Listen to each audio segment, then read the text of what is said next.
The year is 892, though here in the deep, slumbering north, years are not counted by numbers written on parchment, but by the slow, cyclical return of the frost. We find ourselves in the arm of a fjord, a deep inlet where the sea meets the mountains, currently held fast in the grip of the midwinter. It is a time of waiting. It is a time of stillness. The men, the husbands, the brothers, the sons who are old enough to hold a spear, are gone, or perhaps they are simply elsewhere, tending to the distant boundaries or trading in lands that seem like mere dreams to those who remain. Here in the homestead, it is the domain of the women. But there is no strife here, no anxiety for those who are absent. There is only the long, abiding rhythm of survival, a rhythm as steady and predictable as the heartbeat of a sleeping bear. The world outside is a study in shades of white and gray. A heavy blanket of snow, thick and unyielding, covers every inch of the earth, smoothing the jagged edges of the rocks and turning the pine forests into a gallery of silent white statues. The snow does not merely lie upon the ground, it possesses it. It has swallowed the paths that wind down to the water's edge. It has burdened the branches of the spruce trees until they bow low, touching the drifts beneath them in a gesture of quiet surrender. The air is cold, a crystalline, biting cold that snaps the moisture from a breath the moment it leaves the lips, turning it into a momentary cloud of fog that dissipates into the gray twilight. But our story does not take place in that cold. Our story takes place inside, within the sanctuary of the Longhouse. To understand the safety of this place, one must first understand the walls that define it. The Longhouse is a masterpiece of insulation, a vessel designed not for beauty but for the preservation of heat. It is a low structure, hugging the earth as if trying to merge with it. The roof is not made of simple thatch or slate, but of living earth. Thick layers of turf, cut from the summer fields, have been laid over heavy timber beams. Over the years, the grass roots have woven themselves together, and now, in the winter, a foot of snow sits atop the turf, adding yet another layer of insulation. The house looks less like a building and more like a gentle hillock, a natural rise in the land that just happens to emit a thin, steady ribbon of blue-gray smoke from a vent in the ridge. Let us move closer to the entrance. The door is heavy, constructed of solid oak planks, each one nearly as wide as a man's chest. The wood has darkened with age and smoke, taking on the color of deep, rich peat. It is held together with iron bands, forged in a fire long ago, their surfaces pitted and textured, cold to the touch but strong. There is no gap around this door. The women have packed the frame with felted wool and dried moss, pushing the material into every crack and crevice with patient, methodical fingers. The wind may howl and tear at the corners of the house, seeking a way in, seeking to steal the precious warmth, but it finds no purchase here. The barrier is absolute. Crossing the threshold, the silence changes. Outside, the silence is vast and open, occasionally broken by the crack of a freezing branch or the call of a raven. Inside, the silence is heavy, close, and warm. It is a silence composed of soft sounds, a tapestry of quietude. As the heavy door closes, the sound of the wind is instantly cut off, replaced by the low, rhythmic breathing of the house itself. The air inside is thick and savory. It smells of woodsmoke, primarily birch and pine burning slowly in the central hearth. Beneath the smoke there are other scents, layered and comforting. The lanolin smell of raw wool, the earthy aroma of dried herbs hanging from the rafters, the faint, sweet scent of stored apples in the pantry, and the rich, dusty smell of the earthen floor which has been packed down so hard it feels like polished stone underfoot. The main hall is long and narrow, mirroring the shape of the ship that brought the ancestors to these shores. Down the center runs the long hearth, a trench of stone where the fire lives. It is not a roaring, chaotic blaze. That would be wasteful. Instead, the fire is kept low and steady, a bed of glowing red embers with a few carefully placed logs that burn with a slow, determined purpose. The heat radiates outward, rolling in invisible waves towards the raised platforms that line the walls. On these platforms, the daily life of the winter is conducted. The platforms are wide, covered in layers of insulation. First, there is a layer of dried heather and straw packed dense to keep the cold of the ground at bay.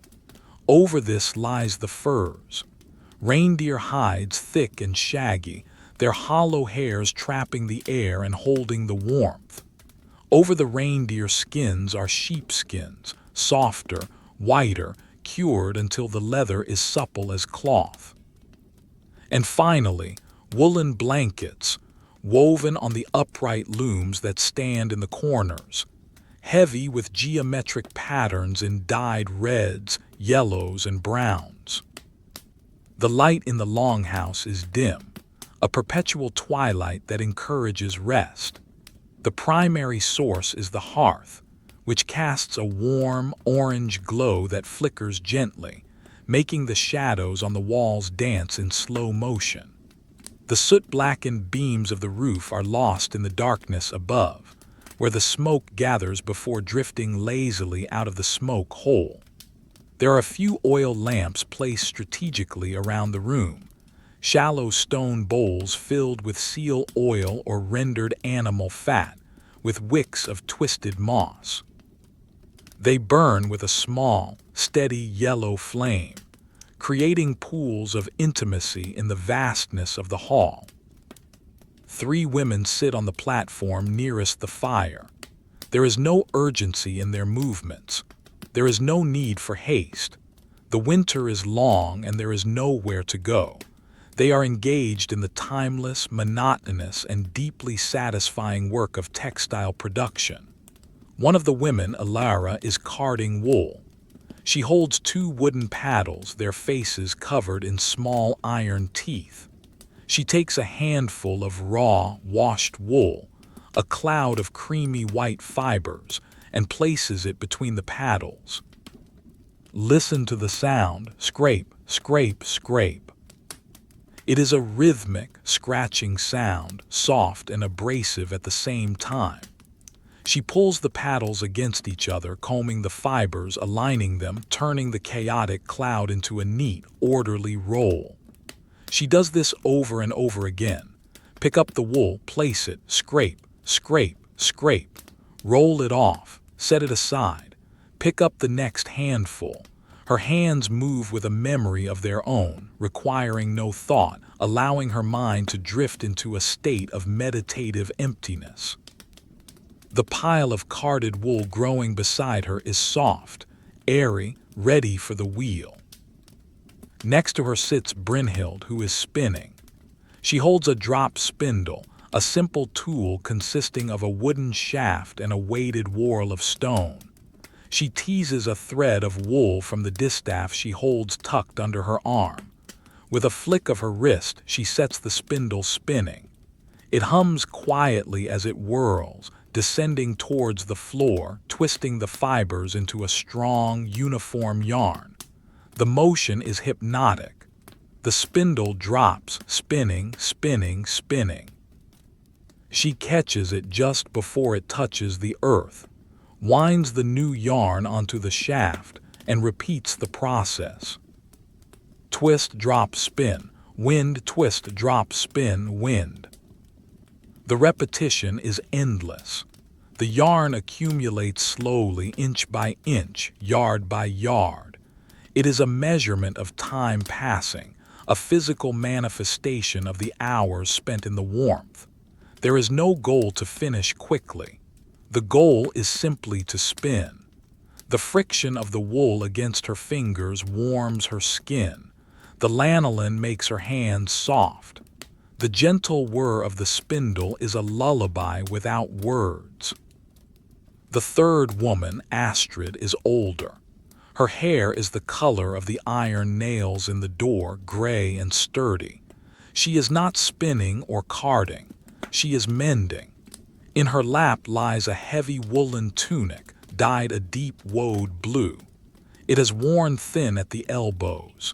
She holds a needle made of polished bone, threaded with the yarn Brynhild spun days ago. She weaves the needle in and out of the fabric. In, out. The friction of the bone needle against the wool makes a tiny, whispering sound. S-H-H-H. S-H-H-H. She is darning the fabric, weaving a new structure over the old, reinforcing the warmth. She works with agonizing slowness, ensuring every stitch is perfectly aligned, every loop of yarn pulled to exactly the right tension. She creates a small weave, a patch that will likely outlast the garment itself. She pauses occasionally to smooth the fabric with her thumb, feeling the roughness of the weave, checking for other weaknesses. Her breathing is slow, matching the rise and fall of the firelight. The atmosphere is heavy with comfort. The concept of boredom here is not a negative state. It is a luxury. It means safety. It means the storerooms are full. It means the wolves are far away. It means the woodpile is high. To be bored is to be secure. The women embrace this monotony. They lean into it. They let the slow passage of time wrap around them like the heavy cloaks they wear. Farther back in the hall, in the shadows, there are the sounds of the supplies. The dry goods, a wooden settling of grain in a large barrel.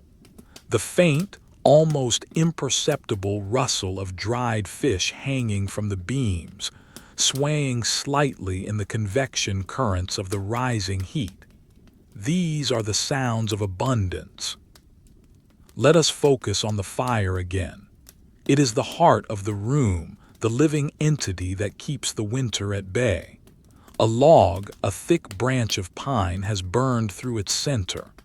With a soft crackle and a shower of orange sparks that drift upward like reverse snow, it settles deeper into the bed of ash. The ash itself is a landscape of gray and white, insulating the coals beneath, keeping them hot for hours. The heat is dry and penetrating. It warms the stones of the hearth, which in turn hold the heat and release it slowly, long after the flames have died down. One of the women, Elara, pauses in her carding. She sets the paddles down on the fur-covered bench. The silence fills the space where the scraping sound was.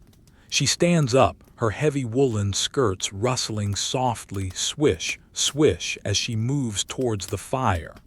She picks up a long iron poker, the metal blackened and twisted.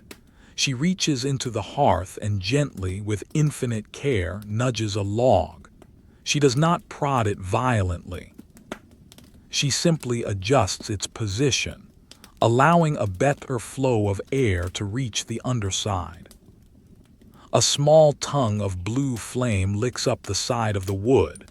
Satisfied, she places the poker back against the stones. Clink. The sound of metal on stone rings out clearly, then fades instantly into the wool-dampened acoustics of the room. She returns to her seat. She picks up the paddles. Scrape, scrape. The rhythm resumes. Nothing has changed, yet time has passed. Outside the walls, the wind picks up slightly. It buffets the side of the longhouse, a low, moaning sound that speaks of the freezing void beyond.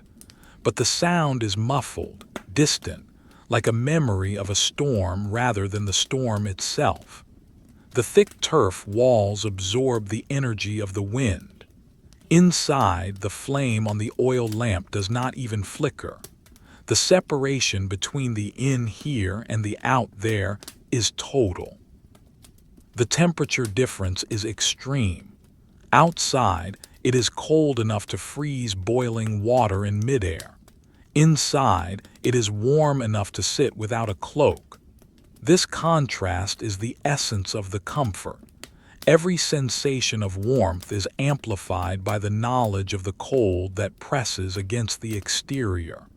The warmth of the sheepskin under one's legs, the radiant heat of the fire on one's face, the trapped heat of the wool against the skin. There is a wooden bowl sitting on a small table near the women. It contains dried berries and nuts, a winter snack. The bowl is carved from birch burl, its grains swirling in complex organic patterns. It is smooth to the touch, polished by years of handling. Occasionally, a hand reaches out. Fingers brush against the wood. A hazelnut is selected. The shell is cracked. A sharp snap followed by the rustle of the kernel being extracted. The chewing is slow, thoughtful. Even the act of eating is stretched out, made to last. The shadows lengthen as the fire burns down a fraction more. The afternoon is passing into evening, though in the high north winter the difference is merely a slight deepening of the gray outside. But inside, the rhythm remains constant. There is no schedule to keep. There is no deadline. There is only the wool, the fire, and the warmth. The walls of the longhouse are lined with vertical planks of timber, hewn from great trees. If you look closely at the wood in the dim light, you can see the marks of the adze that shaped them generations ago. Each mark is a testament to labor, a small scallop in the wood. The timber has absorbed the smoke of 10,000 fires, turning it a deep, lustrous brown, almost black in the corners. It feels solid, permanent. These walls have stood against blizzards that buried the house completely. They have stood against ice storms and howling gales. They stand now, silent guardians of the women's peace. In the corner, a large loom stands, a vertical frame of heavy timber. Warp threads hang down, weighted with loom weights, heavy stones with holes drilled through them. The threads are taut, waiting for the weft. The loom casts a complex, grid-like shadow on the wall behind it. It is a machine of patience. To weave a cloak takes weeks. To weave a sail takes a winter. The loom waits. It is not being used right now, but its presence adds to the feeling of industry and purpose. It is a promise of future warmth, of future work. The air is still, so still that dust motes dancing in the shaft of light from the smoke holes seem to be suspended in amber. They drift, swirl, and rise, carried by the thermal currents. Watching them is a meditation in itself, up and down, round and round, catching the light, then disappearing into the gloom. The sensory experience of the room is dominated by textures, the roughness of the wool, the smoothness of the bone needle, the scratchiness of the dried herbs, the soft, yielding fur of the reindeer hides, the hard, cold iron of the fire tools. The women are surrounded by the raw materials of nature, processed by hand, turned into objects of comfort. Elara finishes a roll of wool. She places it on the pile. It settles with a soft poof. She stretches her neck, rolling her head slowly from side to side. Her vertebrae crack, a small internal sound of release. She breathes in deeply, tasting the smoke and the lanolin. She exhales. The breath leaves her body slowly. She is entirely present in this moment of doing nothing. She looks at the fire. She watches a single ember pulse, fading from bright orange to dull red, then brightening again as a draft catches it. It breathes. The house breathes. The winter breathes. Everything is slow. Everything is safe. Everything is boring. And in this boredom there is a profound, heavy peace that weighs on the eyelids, inviting them to close, inviting the mind to shut down, to stop thinking, to simply be here in the warmth, while the snow piles higher and higher against the silent, sturdy walls of the Longhouse. The first part of the evening has begun. The preparations for the night are yet to come, but for now there is only this: the fire, the wool, and the silence. The light in the Longhouse has shifted, though only subtly. The sun, which had been a weak, pale suggestion behind the heavy clouds, has dipped below the horizon, plunging the world outside into the true dark of the northern night.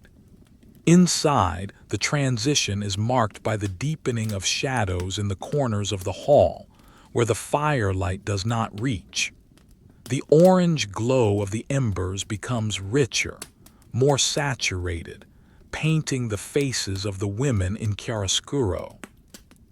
The wind outside has settled into a steady, low drone, a continuous hum that vibrates against the turf walls like a bow drawn across a cello string, constant and low. It is time to attend to the cauldron.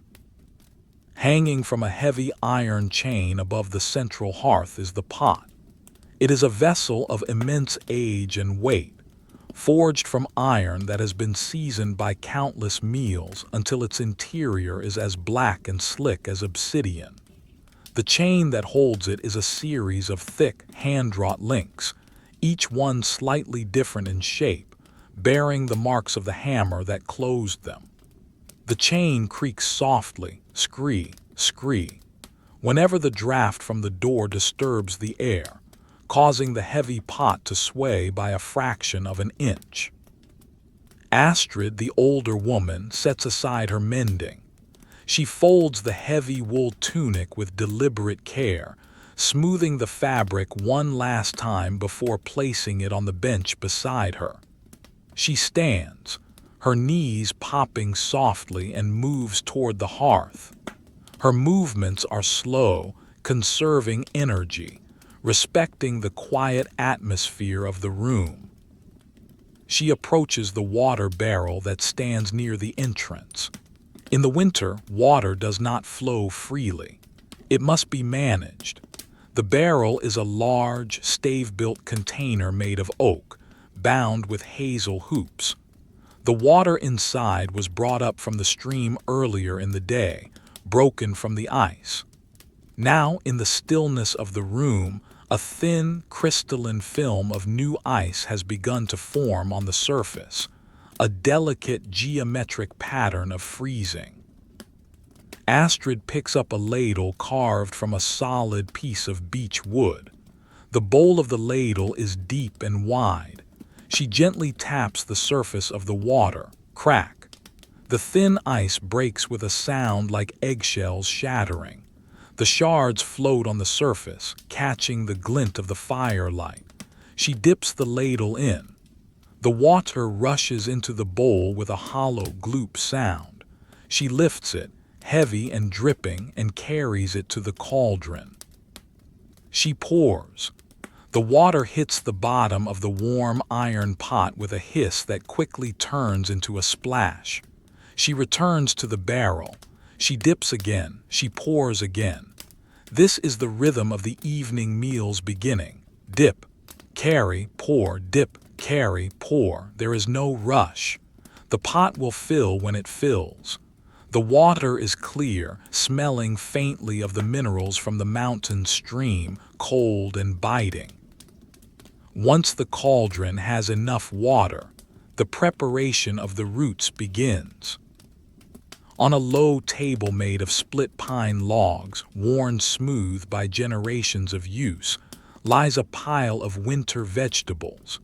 These are the survivors. Turnips, Swedes, and carrots that were pulled from the earth months ago before the ground froze solid. They have been stored in a clamp, a pit lined with straw and covered with earth, to keep them dormant and fresh. They are covered in a fine layer of dry, sandy soil, a dusting of the field they came from. Elara joins Astrid at the table. She brings with her a small knife, its blade thin and sharp, its handle made of antler. She picks up a turnip. It is heavy, dense, and purple-topped with a rough, hairy root at the bottom. It feels like a cold stone in her hand. She begins to clean it. She brushes away the loose dirt with her thumb. Then she takes the knife and begins to peel. Scrape, scrape, scrape. The sound is different from the wool carding.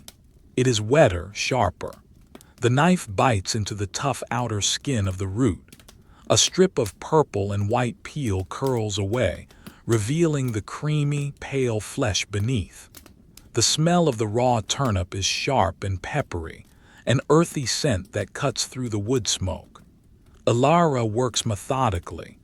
She turns the vegetable in her hand, peeling strip after strip, until the rough sphere is transformed into a clean, white globe. She places the peelings in a wooden bowl to be given to the goats later.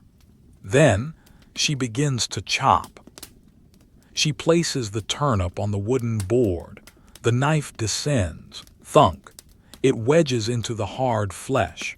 She presses down with the palm of her hand on the spine of the blade. The turnip resists, then yields with a wet crack. She slices it into discs. The discs fall onto the wood with a soft slap. Then she cuts the discs into cubes. Chop, chop, chop. The rhythm is slow and deliberate. Each cube is roughly the same size. This uniformity ensures they will cook at the same speed. There is a profound satisfaction in this geometry, in reducing the chaotic, organic shape of the root into orderly, edible pieces. Next come the carrots.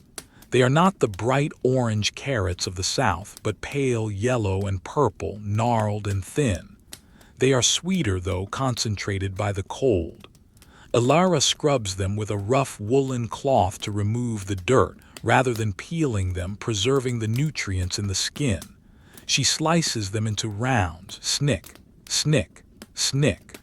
The sound is higher pitched than the turnip, lighter. The coins of carrot pile up on the board, a small mound of winter gold. While Elara chops, Astrid attends to the grain. She moves to a large wooden chest in the shadows of the storage area. She lifts the heavy lid. The hinges groan, a deep wooden complaint. Inside, the chest is filled with barley. It is dry, dusty, and smells of late summer fields, of sun-baked earth and straw. It is the smell of harvest, preserved in the dark. She takes a measuring scoop, a hollowed-out birch knot. She digs it into the grain. The sound is like gravel shifting, shhhw. The grains slide against each other, a dry, fluid sound. She lifts the scoop, leveling the top with her hand. She carries the grain to the cauldron. The water is not yet boiling, but it is steaming, small bubbles forming on the bottom of the iron. She tilts the scoop. The barley cascades into the water, swish. It sinks immediately, settling at the bottom. She adds another scoop, and another. The water becomes cloudy, the starch beginning to release into the liquid. She picks up a long stirring stick, a pole of ash wood with a flat paddle at the end. She lowers it into the pot and begins to stir. The stirring is a circular, infinite motion. Round and round the pot. The water swirls. The barley lifts from the bottom, dancing in the current. If she stops, it sinks. So she does not stop. She stirs slowly, creating a vortex that will eventually transform the water and grain into a thick, warming porridge. The vegetables are added next.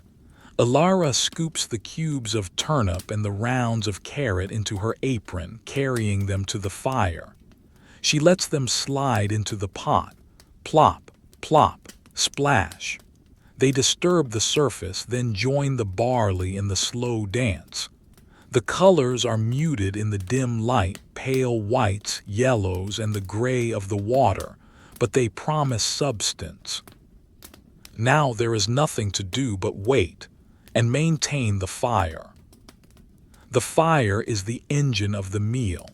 It must be hot enough to simmer, but not so hot that it boils over or burns the barley to the bottom. Brynhild, who has finished her spinning, takes her turn at the hearth. She adds fuel. She does not add logs this time, but peat. Peat is the earth itself, dug from the bogs in the summer, cut into bricks and dried in the wind until it is hard and fibrous. It burns differently than wood. It burns with a slow, smoldering intensity, releasing a thick, aromatic smoke that smells of ancient moss and compressed soil. Brynhild places 3 bricks of peat onto the embers. They do not flare up. Instead, they begin to glow from within, turning a deep, pulsating orange.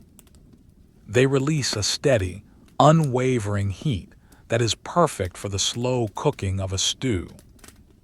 The smell of the peat smoke mixes with the smell of the warming vegetables. It is the scent of the north. It is a scent that clings to hair and clothes, a scent that signifies warmth and home. The 3 women settle back onto the benches. The active work of preparation is done. Now begins the passive work of cooking. The pot begins to make sounds. At first, it is just a quiet murmur, a shifting of water. Then, as the heat penetrates, it begins to simmer. A bloop. A single bubble rises to the surface and bursts. A bloop, a bloop. The frequency increases. The liquid thickens as the barley breaks down, releasing its starch. The sound changes from a thin splashing to a thick, heavy sputtering. The steam rises in a white column straight up towards the vent in the roof. The steam carries the aroma of the stew, sweet turnips, earthy carrots, nutty barley. It fills the Longhouse, chasing away the staleness of the afternoon, replacing it with the promise of fullness. Astrid stands up occasionally to stir. Swish, swish, swish. The spoon scrapes the bottom of the iron pot, a dull vibration that can be felt through the floor. The mixture is becoming opaque, a creamy beige color. It coats the back of the spoon. It is becoming a pottage. To add flavor, Brynhild reaches for the dried herbs hanging from the rafters. She pulls down a bundle of thyme, the leaves dry and brittle, gray-green in the firelight. She holds the bundle over the pot and rubs it between her palms. The leaves crumble into dust and small fragments, falling like green snow into the bubbling stew. The scent of thyme is released instantly, sharp, floral, medicinal. It adds a high note to the deep bass of the root vegetables. She adds a pinch of salt from a small, precious wooden box. Salt is valuable, traded from far away. She uses it sparingly. There is one more ingredient, stockfish. Hanging near the smoke hole are stiff, dried bodies of cod. They have been air-dried in the cold wind until they are as hard as wood. They preserve indefinitely. They are the protein of the winter. Elara takes one down. It is light, desiccated. It looks like a piece of bark shaped like a fish. To be eaten, it must be beaten. She takes the fish to a flat stone near the hearth, kept there for this specific purpose. She picks up a wooden mallet. She begins to pound the fish. Thud, thud, thud. The sound is dull and non-resonant. She beats the fibers of the fish to break them apart to soften the structure. The fish begins to flake, turning from a solid board into shreds of dry, white meat. It smells intensely of the ocean, of salt spray and cold depths. Once it is sufficiently beaten, she tears it into strips with her fingers. The skin is tough, resisting the tear, but the meat yields. She drops the strips into the pot. The fish will rehydrate in the liquid, absorbing the water, becoming soft and chewy, giving its savory saltiness to the broth. It is a transformation of textures, from wood to food. The lid is placed on the cauldron. It is a heavy wooden circle charred on the underside. It fits imperfectly, allowing puffs of steam to escape around the rim. Hiss, hiss. The pressure builds slightly, lifts the lid a fraction, releases, and the lid settles back down with a clack. This is the conversation of the cooking pot. The women wait. There is no table to set, not in the modern sense.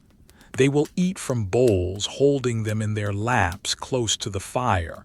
But not yet. The barley must bloom. The fish must soften. The flavors must marry. Time stretches. The wind outside continues its low moan, but inside the focus is entirely on the hearth. The firelight flickers, casting long, dancing shadows of the cauldron chain against the walls. The shadows stretch and contract, hypnotic and rhythmic. Elara picks up a small piece of wood and a knife. She begins to whittle. She is not making anything in particular, just shaving thin curls of wood from the stick. The knife slides through the pine. Shh-hink. A curl of pale wood falls to the floor. Shh-hink. Another curl. The pile of shavings grows between her feet. The smell of fresh resin is sharp and clean. It is a mindless task, a way to keep the hands moving while the mind rests. Astrid leans back against the wall, her eyes half closed. She listens to the pot. She knows by the sound exactly how the stew is progressing. She hears the thickening. She hears the heavy bubbles. She is a master of this sensory language. The Longhouse is a cocoon. The layers of turf, snow, wood, and wool create a barrier so effective that the freezing world outside feels like a story told to children, rather than a reality that is only a few feet away. Here, there is only the warmth of the peat fire, the smell of the stew, and the slow, agonizingly peaceful passage of time.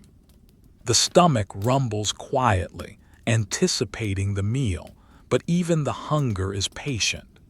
In the winter, everything learns to wait. The steam continues to rise. The fire continues to glow. The night deepens, wrapping the house in a final, absolute darkness, leaving only this single island of light and heat to exist in the vast, snowy void. The stew is ready. The transformation is complete. What was once clear water, hard grain, and dry fish has melded into a singular, cohesive substance. A thick, gray-brown pottage that bubbles sluggishly in the iron cauldron. The steam that rises from it is no longer thin and wispy. It is a heavy, opaque cloud that carries the density of the meal within it. The smell is profound, a deep, savory aroma of boiled barley and rehydrated cod that seems to coat the back of the throat even before a single bite is taken. It is the scent of survival.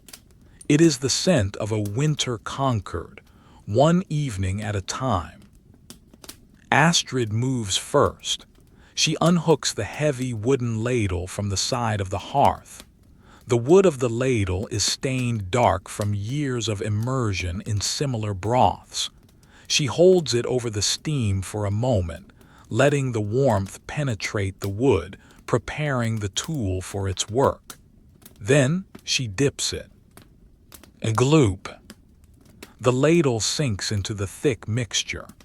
The resistance is palpable. This is not a soup. It is a meal that must be chewed, a meal that clings to the ribs. She lifts the ladle, and the pottage pours from it in a slow, heavy ribbon, folding over itself as it fills the first bowl. The bowls are held in the hands. There is no table. The women sit on the furs, their legs tucked beneath them or stretched out towards the fire. Each woman holds a bowl carved from a burl of birch or maple. The wood is thick, designed to insulate the hands from the heat of the food while keeping the food warm for as long as possible. Elara takes her bowl. She feels the heat instantly. It radiates through the wood, warming her palms, her fingers, soaking into the skin that has been chilled by the ambient air of the room. It is a painful pleasure, this heat. It demands respect. She cradles the bowl, bringing it close to her chest, allowing the steam to rise directly into her face. The moisture condenses on her skin, tiny droplets of savory warmth that soften the dryness of the winter air. She picks up her spoon. It is small, shallow, and made of horn. It is translucent and smooth, polished by the friction of eating. She dips it into the pottage. She lifts a spoonful. It is too hot to eat.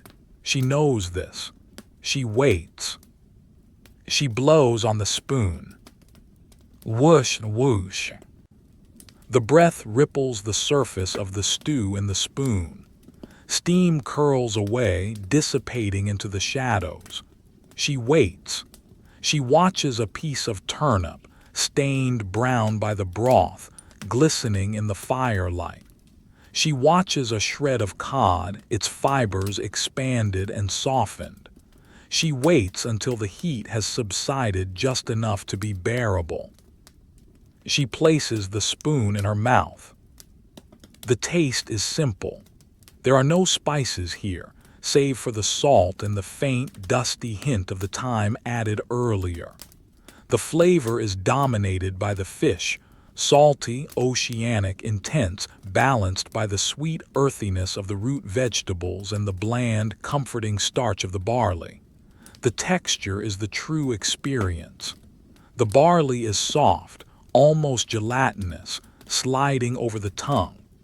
The turnip is yielding, crumbling with the slightest pressure against the roof of the mouth. The fish offers a chewiness, a fibrous resistance that requires work, reminding the eater of the animal it came from. She chews slowly. There is no conversation. To speak would be to waste heat. To speak would be to interrupt the serious business of nourishment. The only sounds in the Longhouse are the faint clack of horn spoons against wooden bowls, the soft slurp of thick broth being sipped, and the rhythmic sound of chewing. Chew, swallow, breath. The heat of the food moves down the throat, settling in the stomach like a heavy, warm stone. It radiates outward from the core, chasing the chill from the blood. Fingers that were stiff become pliable. Toes that were numb begin to tingle. The body relaxes, the tension of the cold melting away under the influence of the hot grain. Brynhild eats with her eyes closed. She savors the salt. Salt is life in the north. It is the taste of the sea, the taste of preservation. She scrapes the side of her bowl with her spoon, gathering every drop. The wood of the bowl is rough in places, smooth in others. She knows the topography of this bowl better than she knows the shape of the distant mountains. She knows the knot near the rim. She knows the slight depression in the bottom. She navigates it by feel, cleaning the bowl with methodical precision. The meal lasts a long time. They do not rush. They pause between bites to stare into the fire, letting the food settle. The fire crackles, a sharp pop as a pocket of resin in the peat expands and bursts. A shower of sparks flies up, illuminating the soot-stained rafters for a brief second before vanishing. The fire is the fourth companion in the circle, fed and tended just as carefully as the women tend to themselves. When the bowls are finally empty, they are not set aside immediately. The women hold them for a while longer, unwilling to let go of the residual warmth trapped in the wood. They run their thumbs over the rims. They feel the weight of the empty vessels. The hunger is gone, replaced by a heavy, drowsy fullness. This is the food drunk, the lethargy that comes from a belly full of warm starch in a cold room. It is a feeling of absolute safety. Eventually, the cleaning must be done. There is no sink. There is no running water. To clean the bowls, they use the resources at hand. Elara stands up, her joints moving more fluidly now. She goes to the door, unbars it, and cracks it open just a few inches. The sound of the wind enters instantly, a high, keening whistle that cuts through the warm silence. A flurry of snow dances in the opening, white flakes swirling in the sudden draft. She reaches out with a wooden bucket and scoops up a mound of fresh, clean snow from the drift that has piled up against the wall. She pulls the bucket in and shuts the door quickly. The latch falls with a heavy thud. The silence returns, heavier than before. She carries the bucket of snow to the hearth. The snow is brilliant white, sparkling in the firelight, a piece of the outside brought inside. She takes a handful of snow. It is a shock of cold against her warm hand. She drops it into her dirty bowl. A sizzle. The snow hits the warm wood of the bowl and melts slightly around the edges but remains mostly solid. She takes a scourer, a bundle of rough, dried horsetail stems tied together with twine. She uses the snow and the abrasive plant fibers to scrub the inside of the bowl. The snow acts as water and abrasive at once. It chills the bowl, hardening the remaining starch so it flakes off. A scrub, scrub, swish. The sound is scratchy and wet. The snow turns gray as it absorbs the remnants of the meal. She tips the dirty slush into a slop bucket destined for the animals. Then she takes a cloth, a piece of old linen, and wipes the bowl dry. She places the bowl near the fire, but not too close. The heat will dry out any remaining moisture, sterilizing the wood. She repeats the process for Brynhild's bowl and then for Astrid's.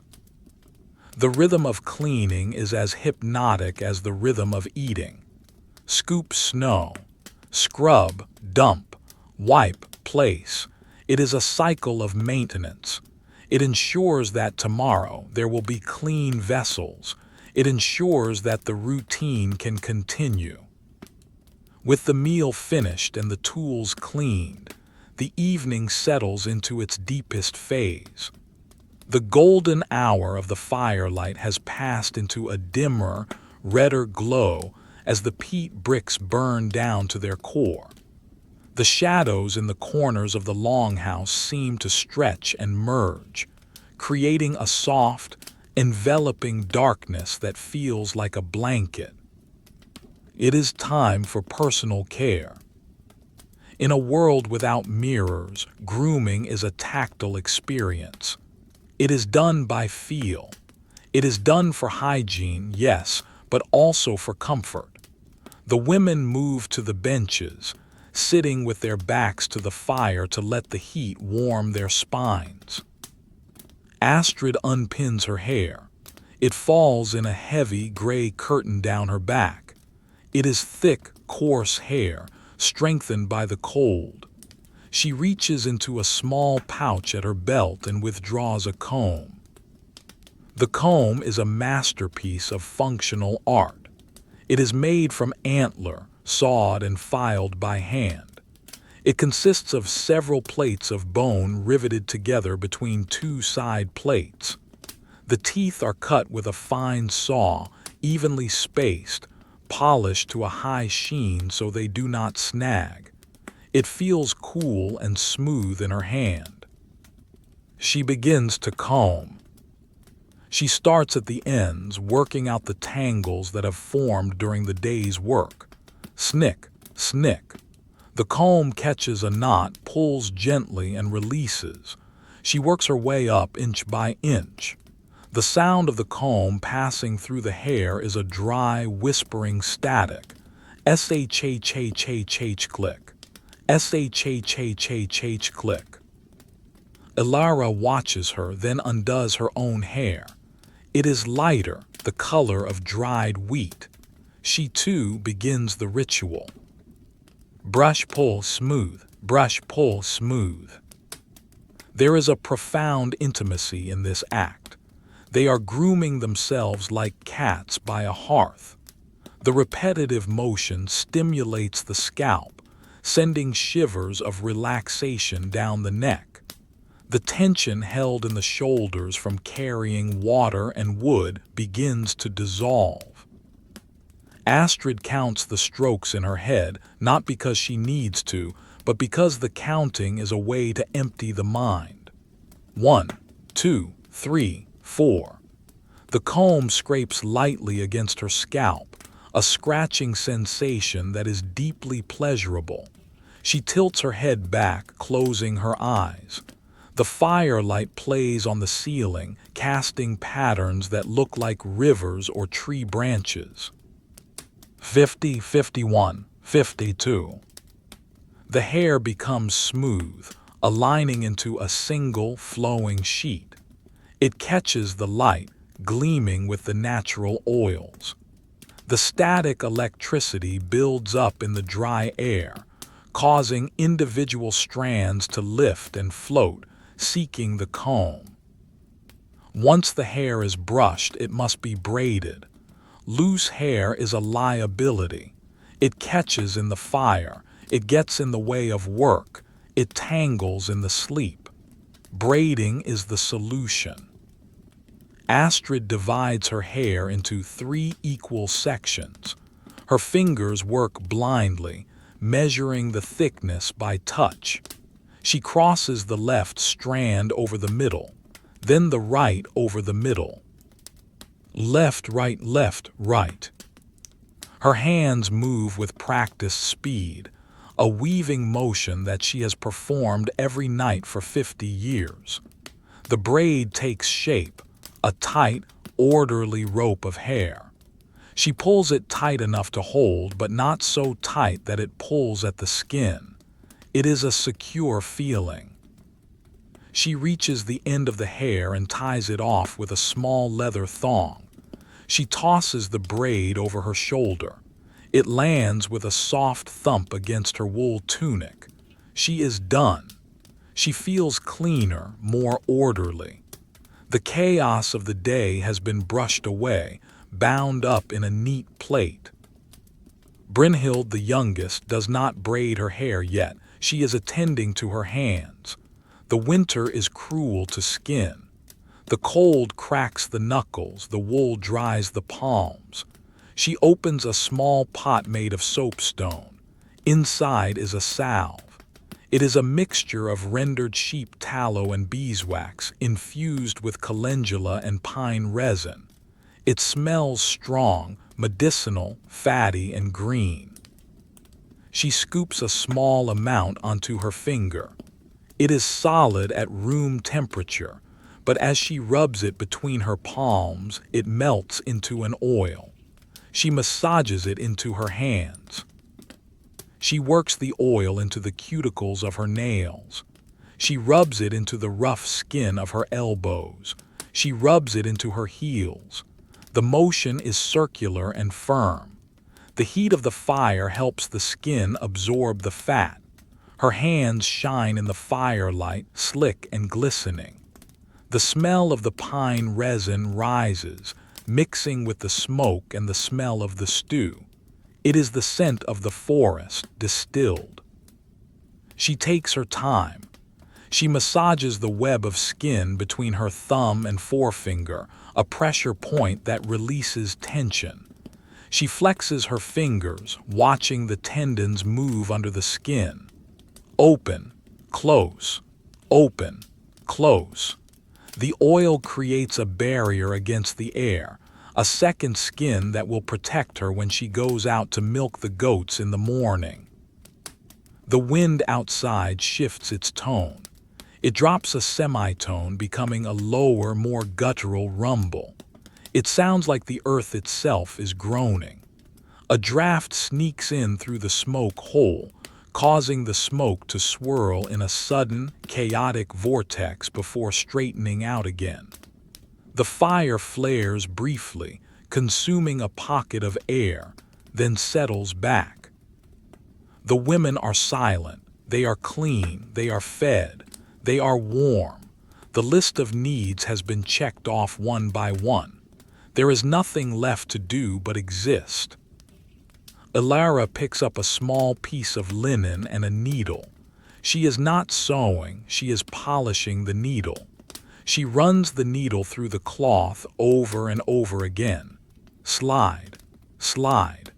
The friction keeps the metal bright and free of rust. It is a small, obsessive movement. It is the fidgeting of hands that are used to work. The atmosphere in the Longhouse is thick, almost palpable. It is a mixture of carbon dioxide, smoke, humidity from the breath and the cooking, and the radiant heat of the stones. It creates a pressure that pushes against the eyelids. It is a heavy air, an air that induces sleep. Astrid yawns. It is a wide, silent yawn that stretches her jaw. She covers her mouth with her hand. The yawn is contagious. Elara yawns. Brynhild sighs, a long exhalation that signifies the end of the active evening. But it is not quite time to sleep. Not yet. There is a period of transition, a twilight state between the waking world and the dreaming world, a time for staring at the embers. Astrid reaches for the fire tongs. She moves a piece of peat that has burned down to ash. She exposes the glowing red heart of the fire. The light is mesmerizing. It pulses. It breathes. Deep in the coals, shapes form and dissolve. Mountains, valleys, faces. It is the television of the ancestors. They watch it with unwavering attention. The heat on their faces is intense while their backs remain cool. This contrast keeps them awake, hovering on the edge of consciousness. They are suspended in the amber of the winter night. The world outside does not exist. The wars of the South do not exist. The kings and their taxes do not exist. There is only the Longhouse, the snow, and the fire. The silence stretches out, minutes turning into an hour. The only marker of time is the slow consumption of the peat brick. It shrinks, turns white and collapses into dust. A crumble. The sound is soft, like a footstep in fresh snow. "More peat?" Brynhild asks. Her voice is a whisper, barely disturbing the air. "One more," Astrid whispers back, "for the night." Brynhild places one last brick on the fire. It is the night log, the fuel that will bank the fire till morning. It is dense and dark. It lands on the coals with a heavy thud. It begins to smoke immediately. The preparations for sleep will begin soon. The rearranging of the furs, the loosening of the belts, the extinguishing of the oil lamps. But for now, they watch the new brick catch. They watch the smoke curl up, gray and lazy, drifting towards the hole in the roof where a single star might be visible if one were to look up. But they do not look up. They look down into the red, warm heart of their home. The meal is finished. The bowls are clean and the fire has been banked for the night. Yet the duties of the Longhouse are not quite complete. Before the women can surrender to the heavy, inviting furs of their beds, the other inhabitants of the house must be attended to. The Longhouse is not merely a dwelling for humans. It is a shared vessel, an ark against the winter, housing both people and livestock under a single, turf-covered roof. Astrid rises from the bench near the hearth. Her movements are stiff, her joints clicking softly in the quiet room. She reaches for the lantern that hangs on a peg driven into the main support pillar. The lantern is a simple construction, a cage of iron bands holding a translucent scraping of horn. Inside sits a small reservoir of oil. She brings a burning twig from the fire to the wick. FFFFFT. The flame catches. It is small and yellow, shivering for a moment before stabilizing into a teardrop shape. She lowers the horn shield. The light diffuses, turning from a sharp point into a soft, glowing orb that illuminates the dust motes dancing in the air. The smell of the burning oil, rendered from seal blubber, is distinct, a musky marine scent that mingles with the wood smoke. She turns away from the central hearth and begins the slow walk toward the far end of the Longhouse, the byre. The floor changes beneath her feet. In the living area, the earth is packed hard, smooth as pottery. As she moves past the loom and the storage chests, the ground becomes softer, covered in a layer of dried bracken and old straw that deepens with every step. Her leather shoes make a different sound here. Instead of the dull thud of heel on earth, there is a soft crush and rustle. Grush, rustle, step. The air temperature drops slightly as she moves away from the fire. It is not cold, but it is fresher, carrying the scent of the animals. It is a complex smell: sweet dried hay, the ammonia of urine, the warm, wet smell of manure, and the deep, milky scent of living bodies. It is an earthy, pungent, and strangely comforting smell. It is the smell of heat being generated by life. She reaches the low partition wall that separates the human quarters from the animal stalls. It is a waist-high fence of woven hazel hurdles, polished smooth by the rubbing of flanks and hands. She unlatches the small gate. The wooden pin slides out of its loop with a dry creak. She steps through. Here in the shadows are the goats. There are 4 of them huddled together in a pen lined with deep straw. They are awake, though they are resting. Their heads turn as the lantern light swings into view. Their eyes catch the light, strange, rectangular pupils glowing with a pale green-gold luminescence in the dark. They do not bleat. They know her. They simply watch, their jaws moving in a slow, rhythmic, side-to-side motion. Astrid hangs the lantern on a hook above the pen. The light swings gently, causing the shadows of the goat horns to sway against the back wall. She leans over the hurdle. She reaches out a hand to the nearest goat, a speckled gray nanny named Gris. She runs her hand along the animal's back. The hair is coarse and oily, water-resistant guard hairs that feel rough against her palm. Beneath the rough outer layer, her fingers find the dense, soft cashmere of the undercoat. It is incredibly warm. The heat radiating from the animal is potent. The goat pushes her nose against Astrid's hand. The nose is dry and velvety, warm and insistent. Astrid scratches behind the ears, digging her fingers into the thick fur. The goat leans into the touch, closing its eyes, its chewing pausing for a moment before resuming. Crunch, grind, swallow. The sound of ruminants chewing cud is one of the most peaceful sounds in the world. It is a wet, rhythmic grinding. It is the sound of digestion, of energy being made. It is a slow, methodical process that requires absolute calm. The goats are calm. Therefore, the house is safe. Astrid moves to the hay rack. It is a wooden slat feeder attached to the wall. It is nearly empty. She turns to the pile of fodder stored in the corner. This is hay cut in the high summer meadows, dried in the sun until it was golden and fragrant. She gathers an armful.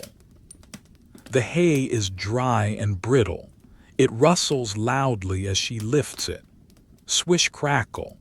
Dust rises, golden in the lantern light, smelling of July sunshine and clover.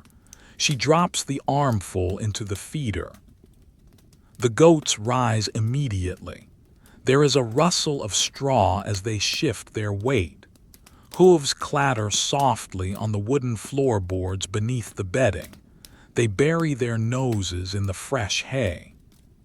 Munch, rip, tear. They pull the dry stems through their teeth. The sound is crisp. Astrid watches them eat for a moment. She checks their water trough. A thin skin of ice has formed on the surface here, further from the fire. She breaks it with the handle of a wooden scoop. Crack.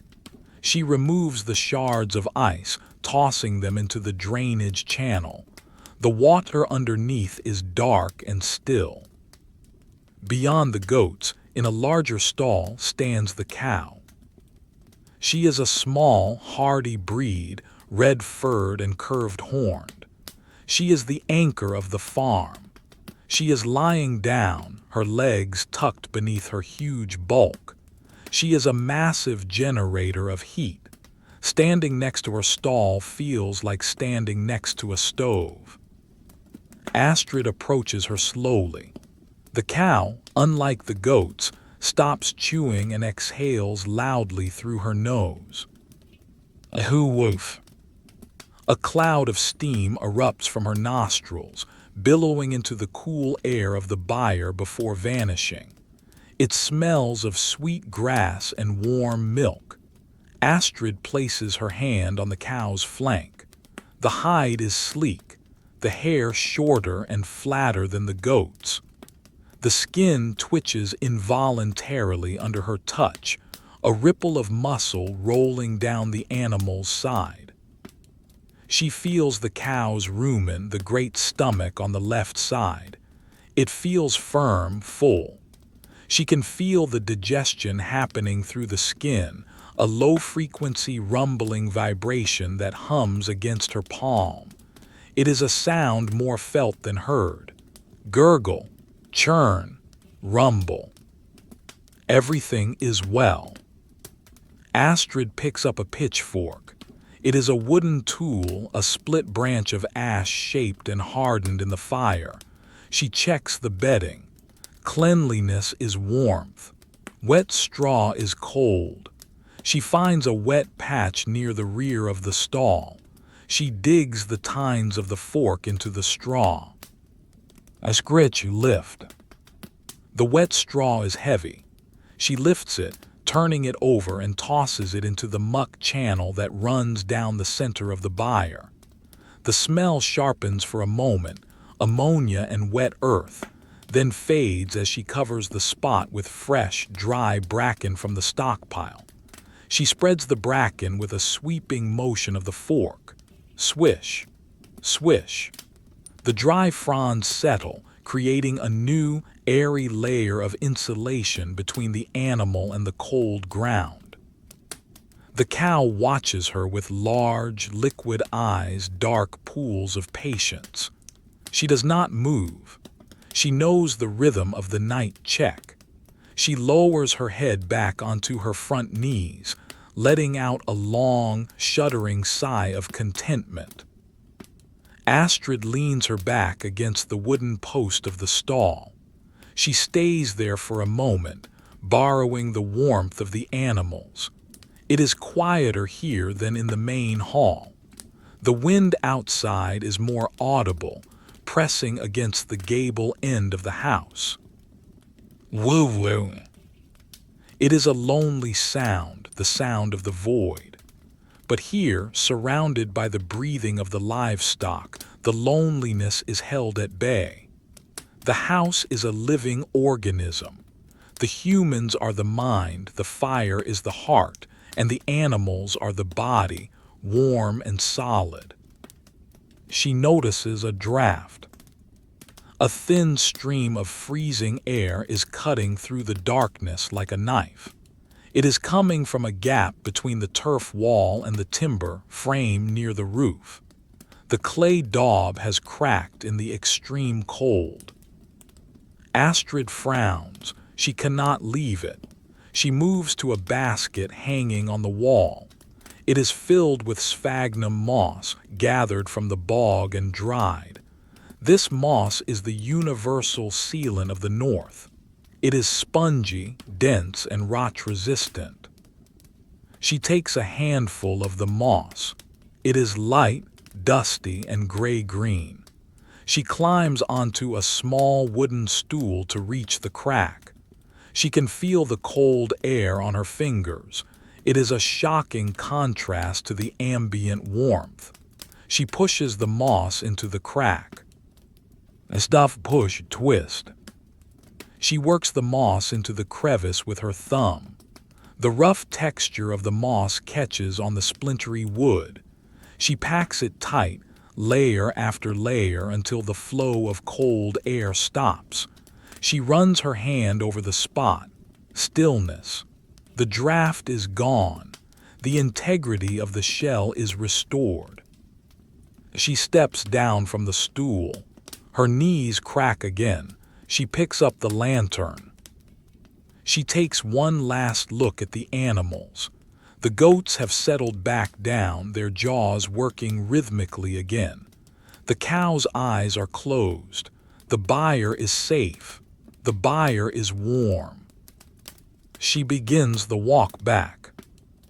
Leaving the animal end, the air changes again. The humidity drops. The smell of the hay fades, replaced once more by the smell of the peat fire. She walks past the storage barrels. She runs her hand along the rim of the grain bin as she passes, a habit of checking. The wood is cool and smooth. She passes the water barrel. She pauses. She lifts the ladle and takes a sip. The water is freezing cold, shocking her teeth. It tastes of the iron of the ladle and the moss of the stream. It wakes her up slightly, sharpening her senses before the final descent into sleep. She returns to the hearth. Elara and Brynhild are already preparing their sleeping spaces. The sleeping platforms are raised off the ground, built into the walls of the Longhouse. They are wide shelves, essentially deep boxes filled with heather and straw. Over the straw lie the furs. Preparation for bed is a process of layering. Elara is shaking out a reindeer hide. She holds it by the edges and snaps it. Whap! Dust and loose hairs fly off. She lays it down on the straw, first side up. The reindeer hair is hollow, a marvel of biological engineering. It does not just cover, it traps heat. To lie on a reindeer skin is to feel the heat of your own body reflected back at you instantly. Over the reindeer skin, she lays a sheepskin. This is softer for comfort.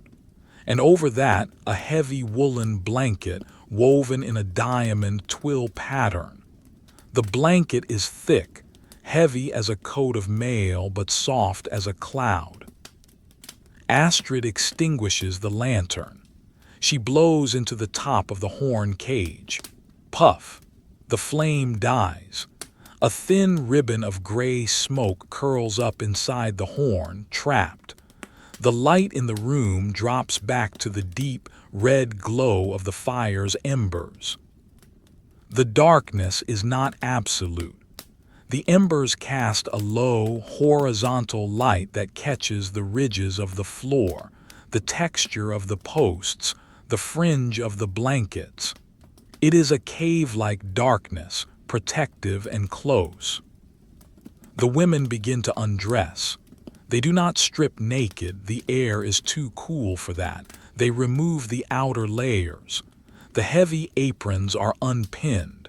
The brooches, bronze ovals that hold the straps, are unfastened. The pins slide out of the wool. Click, click. The heavy fabric falls away. They remove their shoes. The leather is stiff. They untie the thongs that wrap around their ankles. They pull the shoes off. Their feet are covered in thick woolen socks, darned and mended many times. They rub their feet, stimulating the circulation. They loosen their belts. The knives, the pouches, the keys, the tools of their daily survival are laid on the benches within arm's reach, metal clinking softly on wood. Astrid lies down first. She sinks into the furs. The straw beneath the hides rustles and compresses, molding to the shape of her body. Crackle, settle. She pulls the woolen blanket up to her chin. The weight of the blanket is comforting. It presses her down, grounding her. Elara follows. She climbs into the neighboring berth. She adjusts the pillow, a leather sack stuffed with goose feathers. It puffs air as she settles her head. Whoosh. Brynhild is the last. She checks the fire one final time. She ensures the safety stone is in place, a flat slab of rock that can be tilted to cover the embers if the wind blows too hard down the smoke hole. She leaves it open for now, but ready. She climbs into her bed. She shivers once, a physiological reaction to the cool air hitting her skin as she adjusts her tunic, then sighs as the warmth of the furs begins to work. The three women lie in the darkness. They are separated by low wooden dividers, but they can hear each other. They can hear the breathing. In, out. The rhythm of the breath syncs with the rhythm of the house. The sound of the wind outside seems to grow louder now that the internal noises have ceased. It buffets the turf walls. Whomp, whomp. It is the sound of a giant hand pressing against the house. But the house does not yield. The heavy timbers do not creak. They are frozen in place, solid as the mountain itself. Inside, the acoustic landscape shifts to the microscopic. The settling of the roof. Tick. The cooling of a stone in the hearth, tink. The rustle of a mouse in the thatch far away and high up, scritch scratch. It is not a silence of emptiness. It is a silence of fullness. The day's work is stored in the barrels. The heat is stored in the stones. The life is stored in the bodies of the women and the animals. Astrid stares up into the darkness. She cannot see the roof beams, but she knows where they are. She traces the pattern of the house in her mind. She thinks of the moss she stuffed in the crack. She imagines the cold air trying to get in and failing. She feels a deep, smug satisfaction. The cold is an enemy that has been defeated for another day. She turns onto her side. The furs embrace her. The smell of the reindeer skin is strong, musky, and wild. It connects her to the land, to the herds, to the cycle of the seasons. "Good night," Brynhild whispers. Her voice is thick with sleep. "Good night," Elara replies, barely audible. Astrid does not speak. She is already drifting. She is floating on a river of warmth. Her thoughts become disjointed. The turnip, the wool, the goat's eye, the fire, the snow. The snow is falling outside. She can feel it piling up, flake by flake, inch by inch, covering the roof, adding another blanket to the house. The snow is not an enemy tonight. It is insulation. It is a white seal that locks them in, safe and sound. She listens to the fire. The popping has stopped. Now there is only the faint, high-pitched singing of the heat escaping the coals, a thin, silvery sound. Then from the far end of the hall comes the sound of the cow, a low, shifting weight, a heavy, contented grunt. It travels through the floor, through the timbers, and vibrates in the bed frame. It is the final assurance. The Longhouse sleeps. The breathing deepens. The conscious mind lets go, slipping down into the velvet dark, down into the monotony, down into the peace of the winter night. The story of the day is over. The story of the night, the slow, silent story of endurance, continues. The night has passed, though in the depth of the northern winter the concept of morning is a theoretical one. There is no sun to herald the new day. There is no bird song. There is only a subtle shift in the quality of the darkness, a transition from the absolute velvety black of midnight to a deep, bruised charcoal gray that presses against the smoke hole in the roof. The wind has not ceased, but it has changed its voice. It no longer howls with the ferocity of the storm. Instead, it whispers, a sibilant, seeking sound that runs its fingers over the thatch, looking for a weakness that the moss packers have denied it. Inside the Longhouse, the air has cooled. The heat of the evening fire has largely dissipated, absorbed by the stones or escaped into the sky. The temperature is not freezing. The body heat of the three women and the livestock at the far end has kept the worst of the frost at bay. But it is brisk. It is the kind of cold that makes the tip of the nose numb, while the rest of the body remains toasted warm under the heavy pile of skins. Astrid is the first to return to consciousness. She does not wake with a start. Her waking is a slow, viscous ascent from the depths of sleep. First comes the awareness of the weight on her chest, the comforting, crushing weight of the sheepskins and the woolen blanket.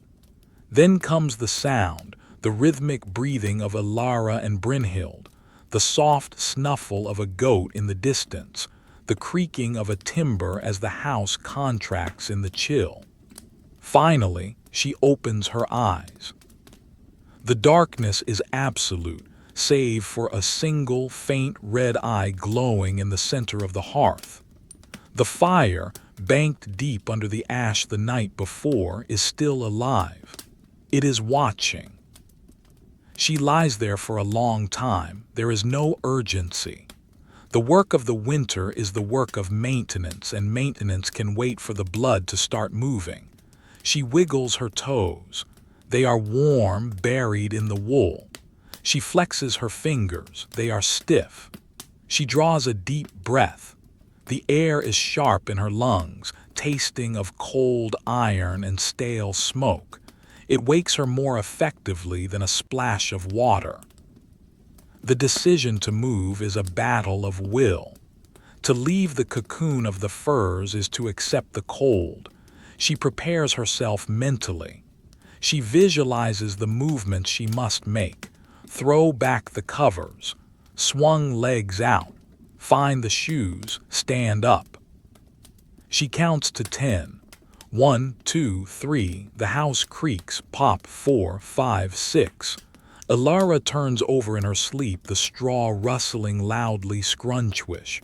7, 8, 9, 10. Astrid moves. She pushes the heavy furs aside. The cold air rushes in to fill the space where her warmth had been. It hits her skin like a physical blow, tightening her pores, raising goose flesh on her arms. She swings her legs over the edge of the sleeping platform. Her feet find the earthen floor. It is cold, hard, and unyielding.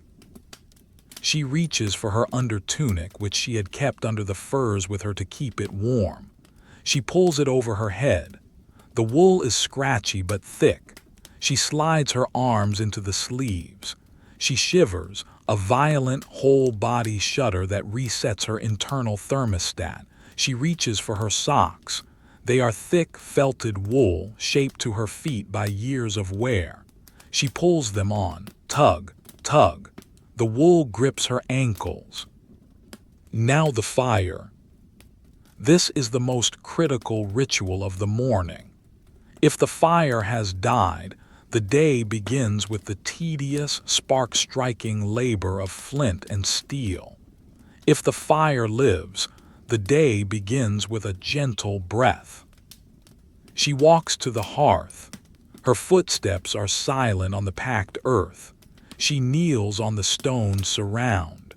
The stones are still faintly warm to the touch, holding the memory of last night's heat. She picks up the iron poker. Very gently, she scrapes away the top layer of gray, powdery ash. Scrape. S-H-H-H. The ash is light as dust. It floats up in a small cloud smelling of ancient forests.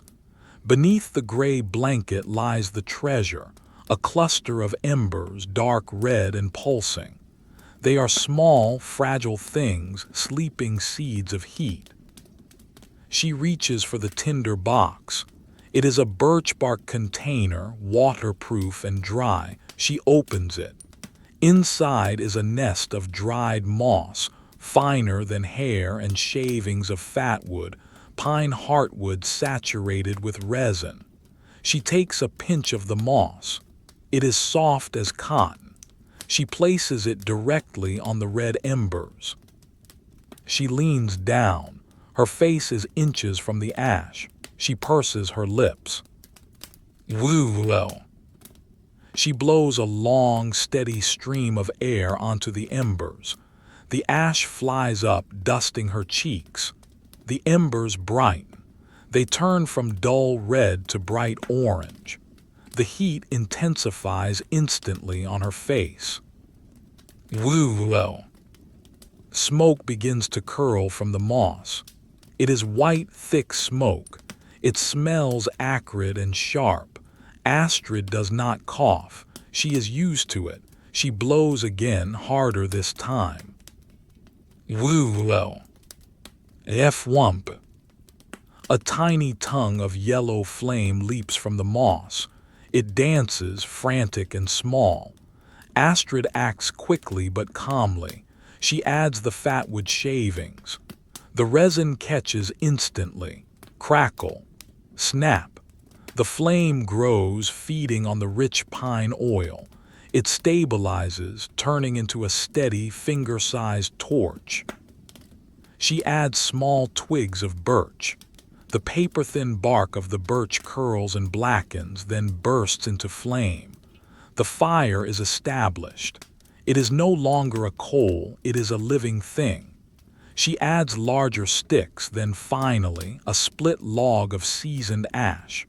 The log is heavy. She places it carefully, bridging the flames so that air can flow underneath. The fire begins to roar softly. Whoosh, crackle. The light in the room changes. The shadows retreat to the corners. The warm, orange glow returns, painting the walls, the posts, the sleeping forms of the other women.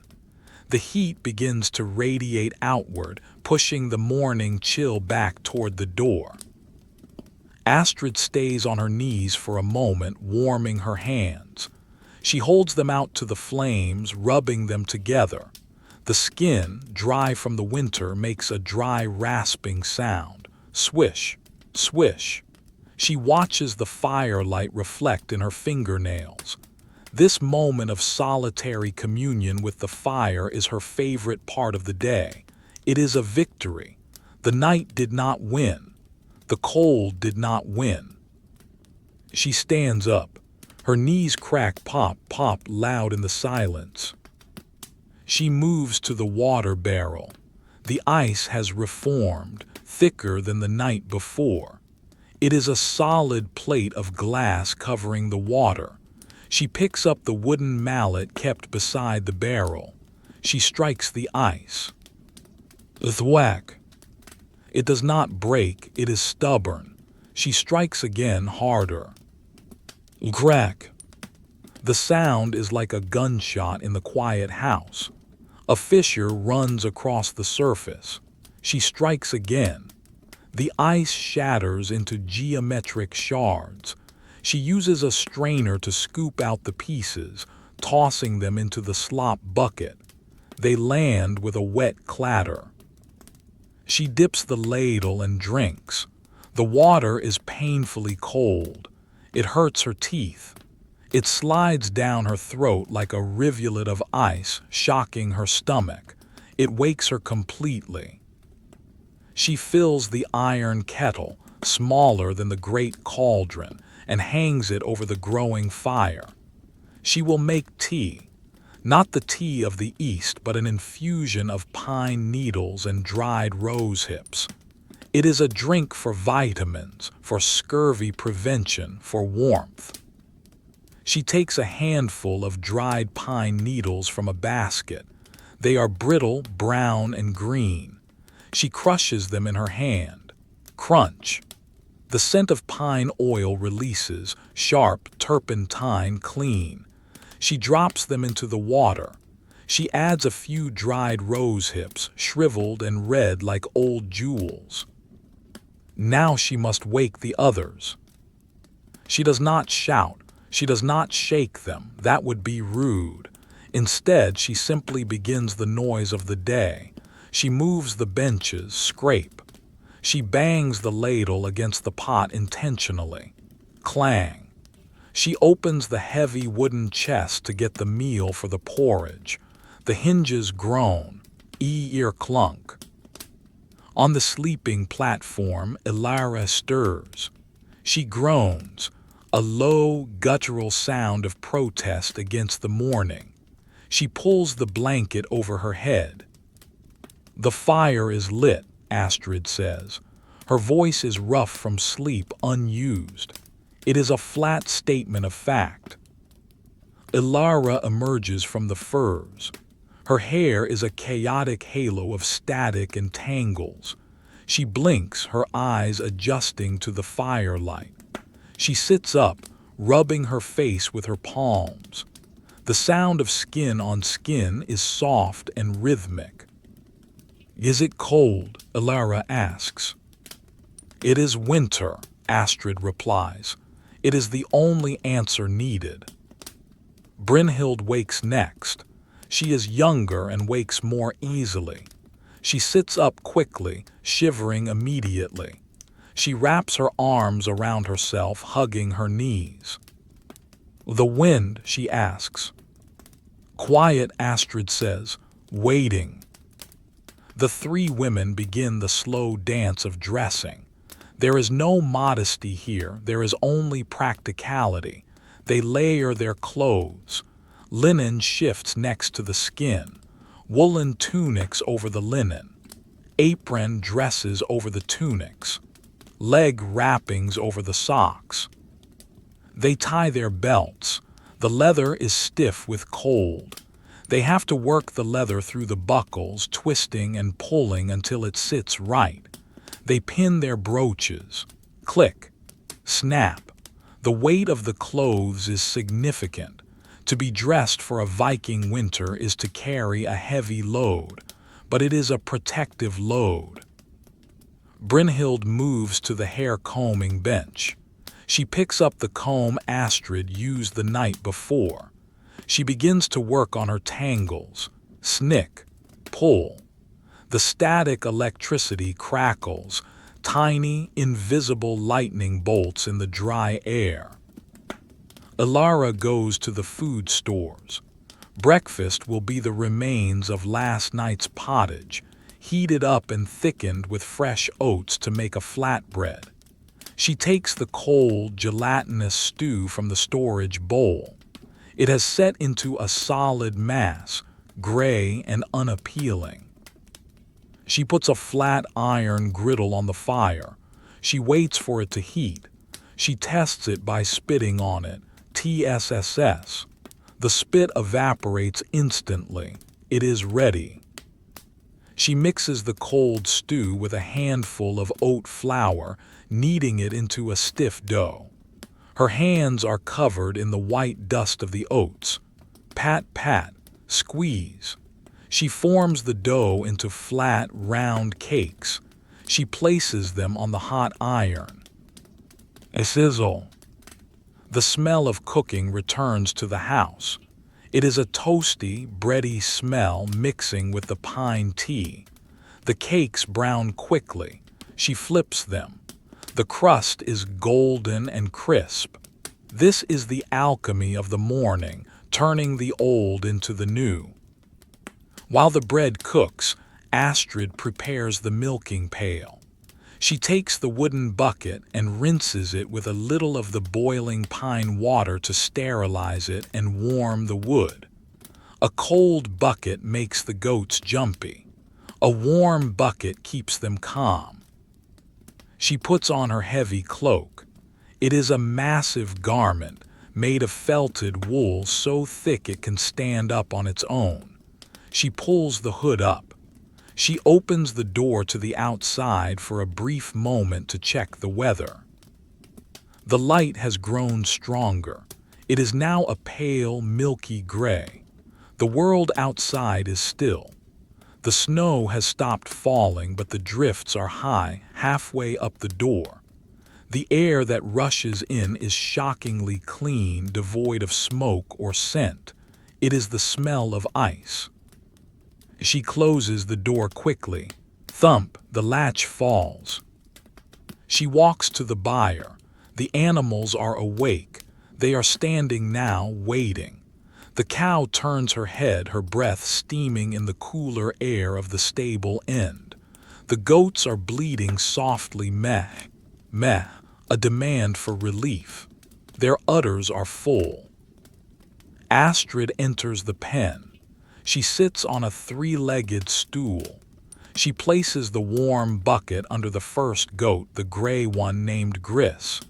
She leans her head against the goat's flank. The animal is warm, a living furnace. She begins to milk. Zing, zing, zing.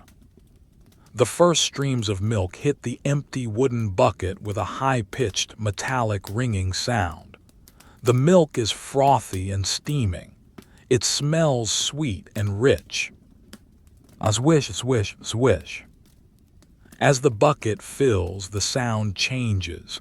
It becomes deeper, a muffled, liquid sound. The rhythm is fast and practiced. Squeeze, pull, release, squeeze, pull, release. Astrid's hands are strong. The milk foams up, white and bubbly.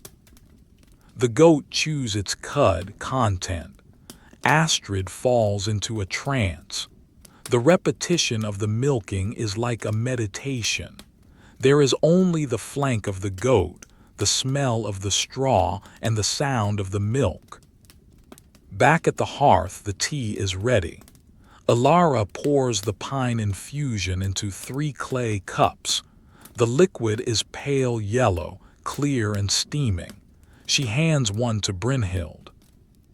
Brynhild wraps her hands around the cup. She blows on the surface. Whoosh. She takes a sip. It is hot, resinous, and sour from the rose hips. It tastes like the forest floor. It warms her from the inside out. She takes a piece of the hot flatbread. She breaks it. Crack. Steam escapes from the inside of the bread. She bites into it. The crust is crunchy, the inside soft and savory with the flavor of the fish and turnips from the night before. It is heavy food, fuel for the cold.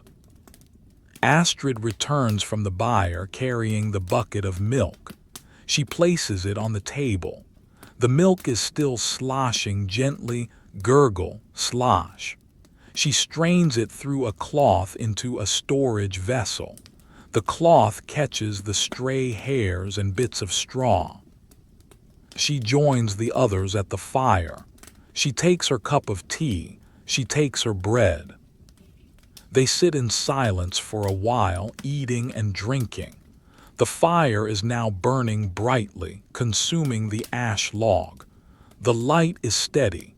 The day has officially begun. There is no rush to go outside. The outdoor work clearing the snow, fetching wood, can wait until the sun is actually up, or as up as it will get. For now, the morning is about gathering strength. It is about sitting in the warmth, feeling the hot tea in the belly, and preparing the mind for the monotony of the daylight hours.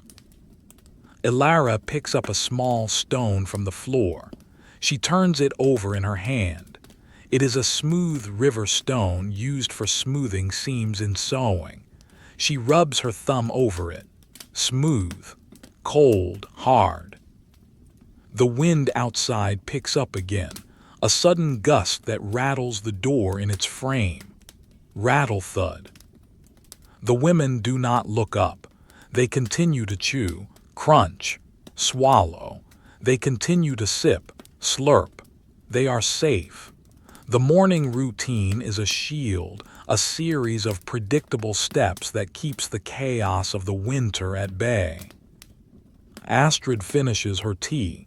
She sets the cup down, clink. The snow needs clearing, she says. I will do the path, Brynhild says. I will do the woodpile, Elara adds. I will churn, Astrid says. The tasks are assigned. The silence returns. The fire crackles. The day stretches out before them, long, white, and beautifully boring. With the morning meal finished, and the warmth of the tea settling into their bones, the women of the Longhouse prepare to face the outside world.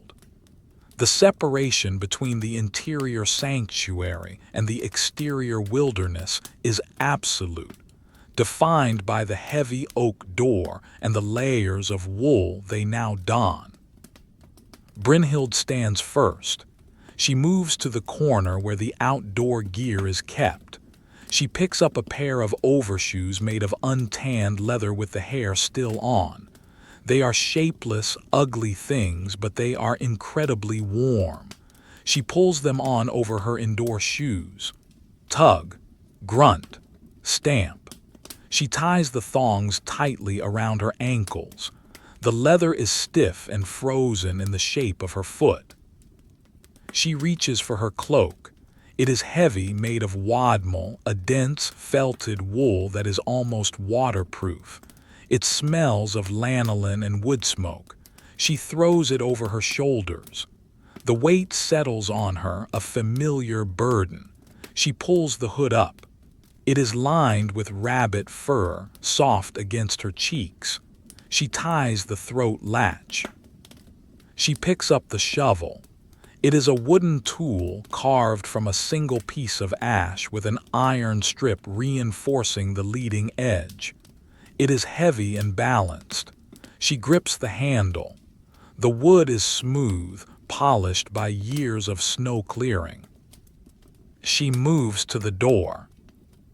Astrid and Elara watch her. There is no fanfare. Going outside is a necessity, a chore to be endured. Brynhild lifts the heavy iron latch. Clank, she pushes. The door resists. The snow has drifted against it during the night. She puts her shoulder to the wood. Grunt.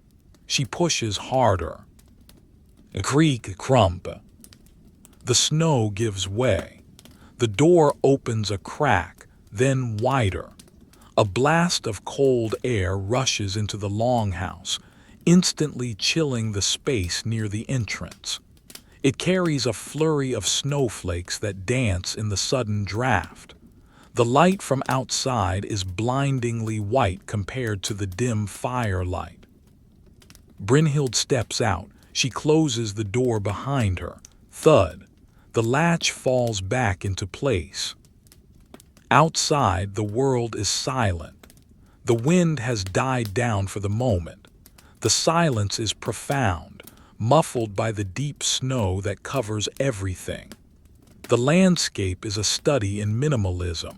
White ground, gray sky, black trees. The air is so cold it burns the inside of her nose. She breathes shallowly, letting the air warm in her mouth before it hits her lungs. She looks at the path. It is gone, erased by the night's drift. She must remake it. And she lifts the shovel. Crunch. The iron edge bites into the snow. It is packed hard, wind-driven. She lifts a block of white. It is heavy. She turns and tosses it to the side. Whump. The snow lands on the existing bank, adding to the wall that lines the path. Crunch, lift, whump, crunch, lift, whump. The rhythm is established. It is slow work. She does not rush.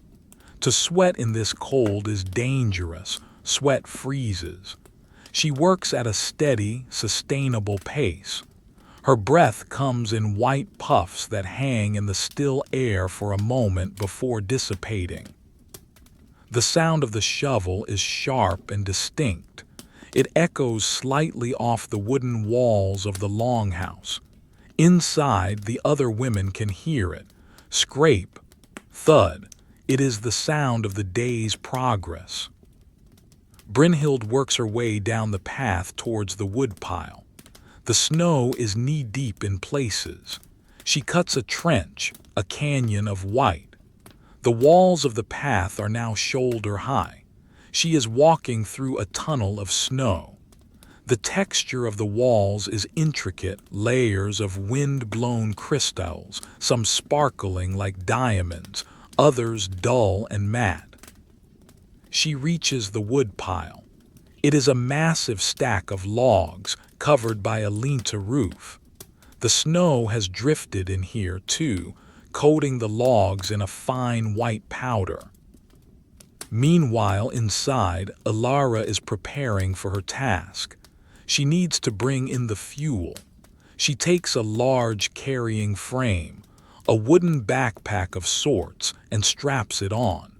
She follows Brynhild's path out the door. The cold hits her. She gasps. She adjusts her scarf, pulling it up over her nose. She walks down the freshly cleared path. The snow crunches under her boots. Squeak crunch.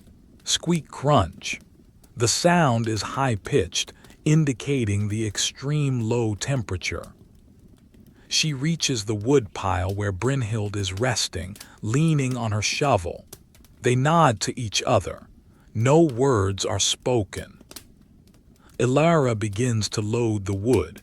She selects birch logs first. They have white, papery bark that peels off in strips. She knocks 2 logs together to dislodge the snow. Bonk, bonk. The sound is hollow and wooden. She stacks them in her carrier. Next pine, rough, dark bark, sticky with frozen resin, she stacks them. Thud, thud. Finally, a few pieces of ash for the long burn. They are heavy and dense. Clunk. The carrier is full. It weighs perhaps 60 pounds. Elara squats down, slips her arms through the straps and stands up. Grunt. The weight settles on her hips. She turns and walks back up the path. Her breathing is heavier now. Huff, puff. The steam from her breath trails behind her. She keeps her head down, watching her footing. The snow is slippery in places where it has been packed down. She walks with a wide, rolling gait for stability.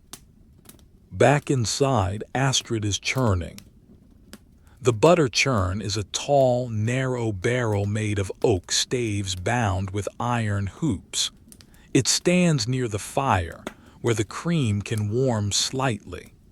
Cold cream does not turn to butter. She pours the cream she skimmed from yesterday's milk into the churn. It is thick, yellow, and rich. It smells sour and heavy.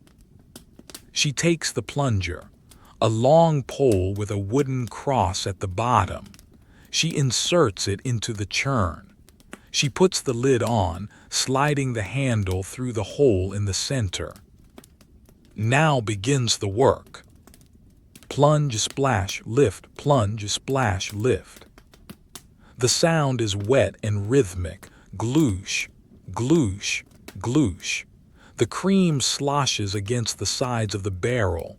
Astrid moves her arms up and down. It is a monotonous motion.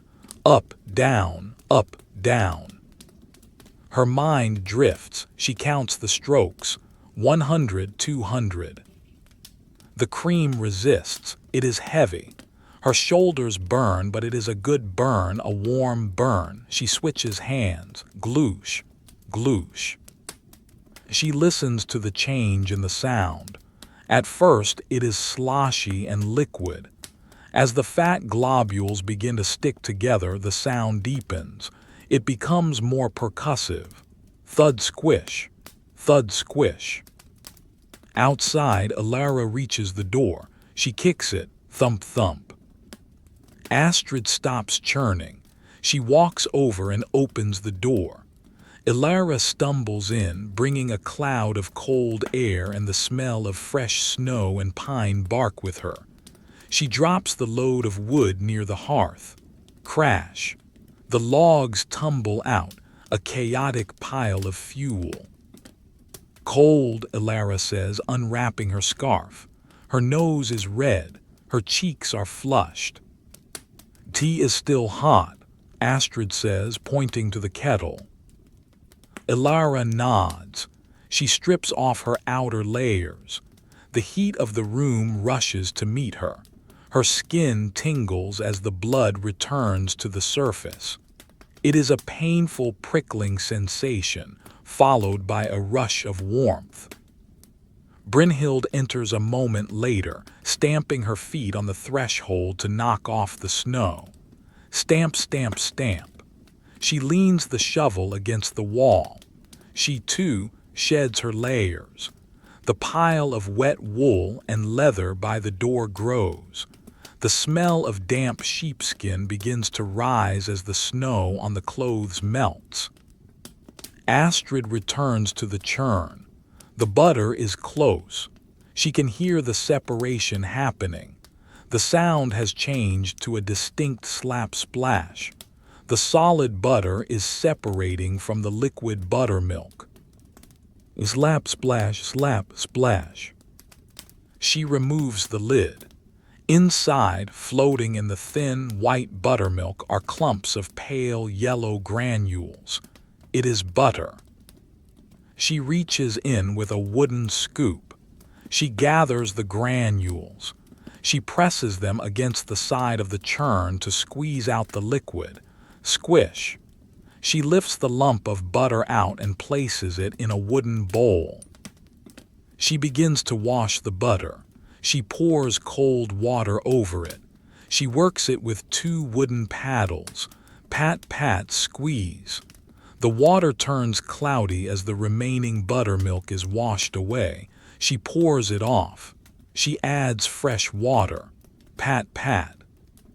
This is essential. If the buttermilk remains, the butter will go rancid. She washes it until the water runs clear. Then salt. She takes a pinch of precious salt. She sprinkles it over the butter. She works it in. Squish. Fold. Squish. The salt grits against the wood for a moment before dissolving into the fat. Finally, she shapes it. She packs the butter into a small earthenware pot. She smooths the top with the paddle. It is a perfect yellow surface, a store of concentrated energy for the dark days. The buttermilk that remains in the churn is not wasted.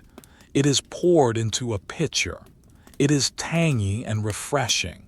They will drink it later. The morning work is done. The path is clear. The wood is in. The butter is made. The women settle back onto the benches. The adrenaline of the cold exposure fades, replaced by a deep, heavy lethargy. The fire has burned down a little. Elara gets up and adds 2 of the new logs. Crack. The fresh wood catches. The bark curls. The sap hisses and boils out of the end of the log. SSSSSSS. Pop. They sit, they stare. Brynhild picks up a piece of leather she is working on. It is a new shoe. She has an awl, a sharp metal spike with a wooden handle. She punches holes in the leather. Punch, twist, pull. She threads a waxed linen cord through the holes. Tug, tighten. Elara takes up a distaff of flax. She begins to spin a fine thread for sewing. The spindle whirls. Whir. Drop. It is a lighter sound than the wool spindle. The flax is smooth and cool, unlike the warm, fuzzy wool. Astrid takes a nap. She does not go to the bed. She simply leans back against the wall, pulls her shawl tight, and closes her eyes. Her breathing slows. In, out, in, out. The Longhouse is a machine of survival, humming along in neutral gear. The wind outside picks up again, throwing a handful of snow against the door, scritch-scratch like sand. But inside, there is only the slow, rhythmic sounds of industry and rest. The light from the smoke hole shifts across the floor, a slow-moving sundial that marks the passage of the unseen sun. It moves from the hearth to the loom, then to the water barrel. It is a silent clock. Hours pass.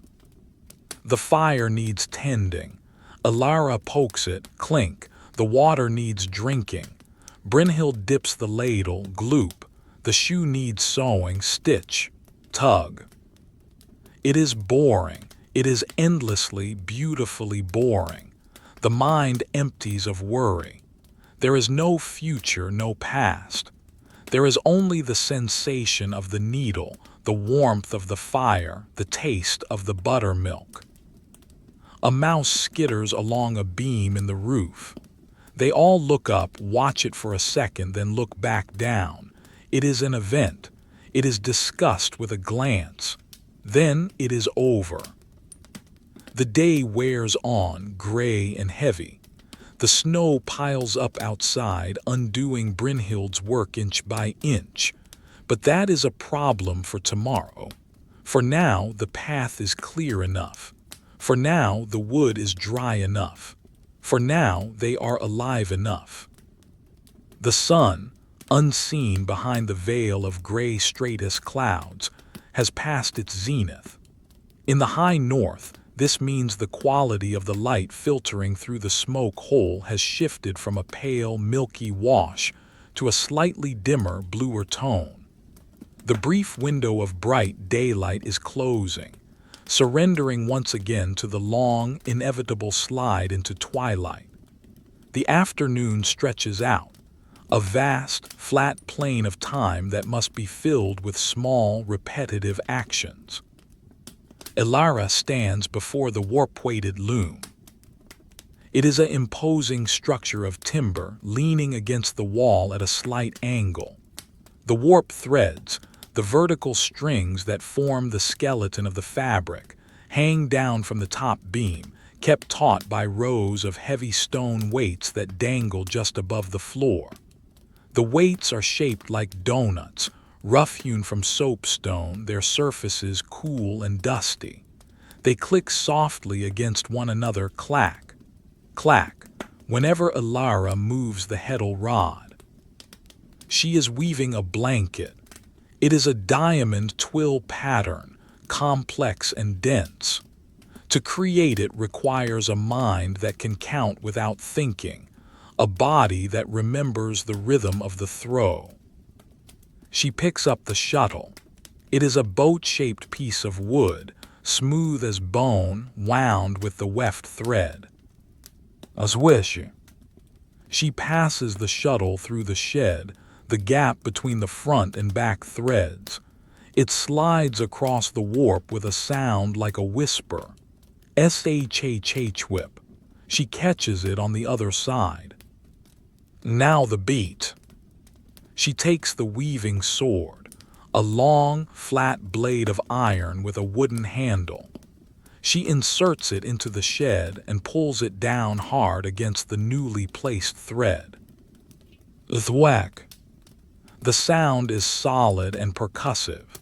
It vibrates through the loom, through the floor, and into the soles of her feet. She beats the thread up, packing it tight against the previous rows. This is how the fabric becomes windproof. It is beaten into submission. Thwack, thwack. She changes the shed. She pulls the heddle rod forward, the threads shift. The weights at the bottom sway and chime, clink, clank. She passes the shuttle back, swish. She beats again, thwack. The rhythm becomes the heartbeat of the afternoon. Swish, thwack, shift, clink, swish, thwack. It is a slow, hypnotic, industrial music. The fabric grows downwards from the top beam, inch by agonizing inch. A gray woolen glacier descending. Elara does not look at the whole. She looks only at the single line she is working on. To look at the whole would be overwhelming. To look at the line is manageable. While Elara weaves, Astrid attends to the grain. The barley for the evening meal must be processed. She sits on the floor, legs spread wide, with a quernstone between them. It consists of a stationary bottom stone and a rotating top stone, both heavy discs of rough granite.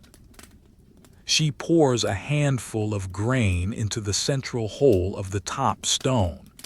Rattle-shh-h. The kernels disappear into the dark throat of the grinder. She grips the wooden handle set into the top stone. She begins to turn.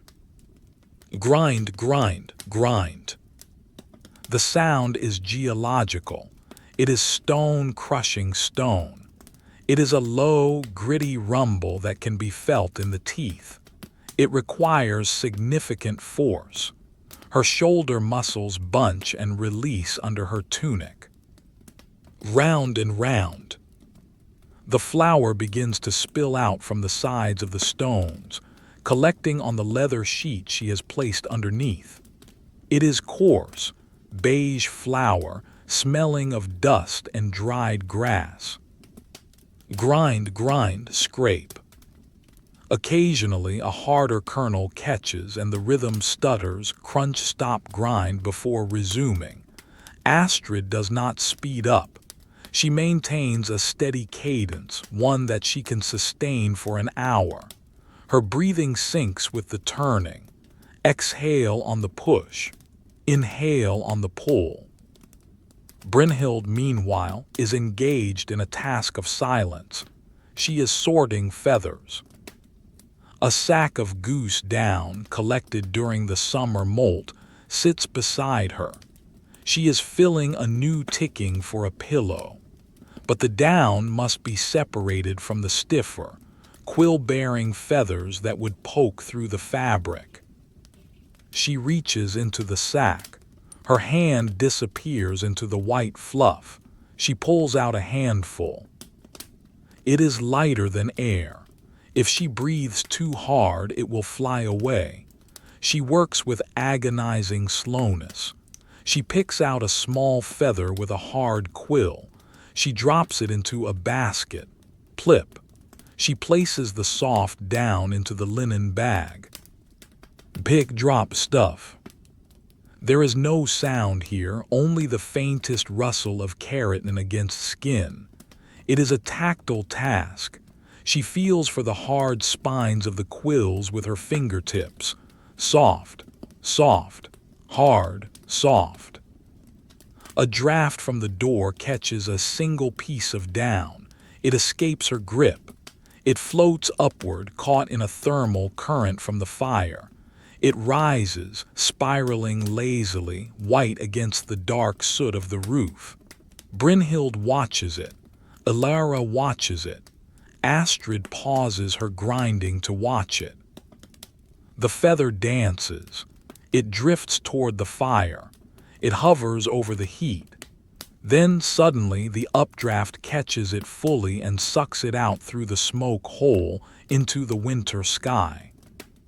The women return to their work.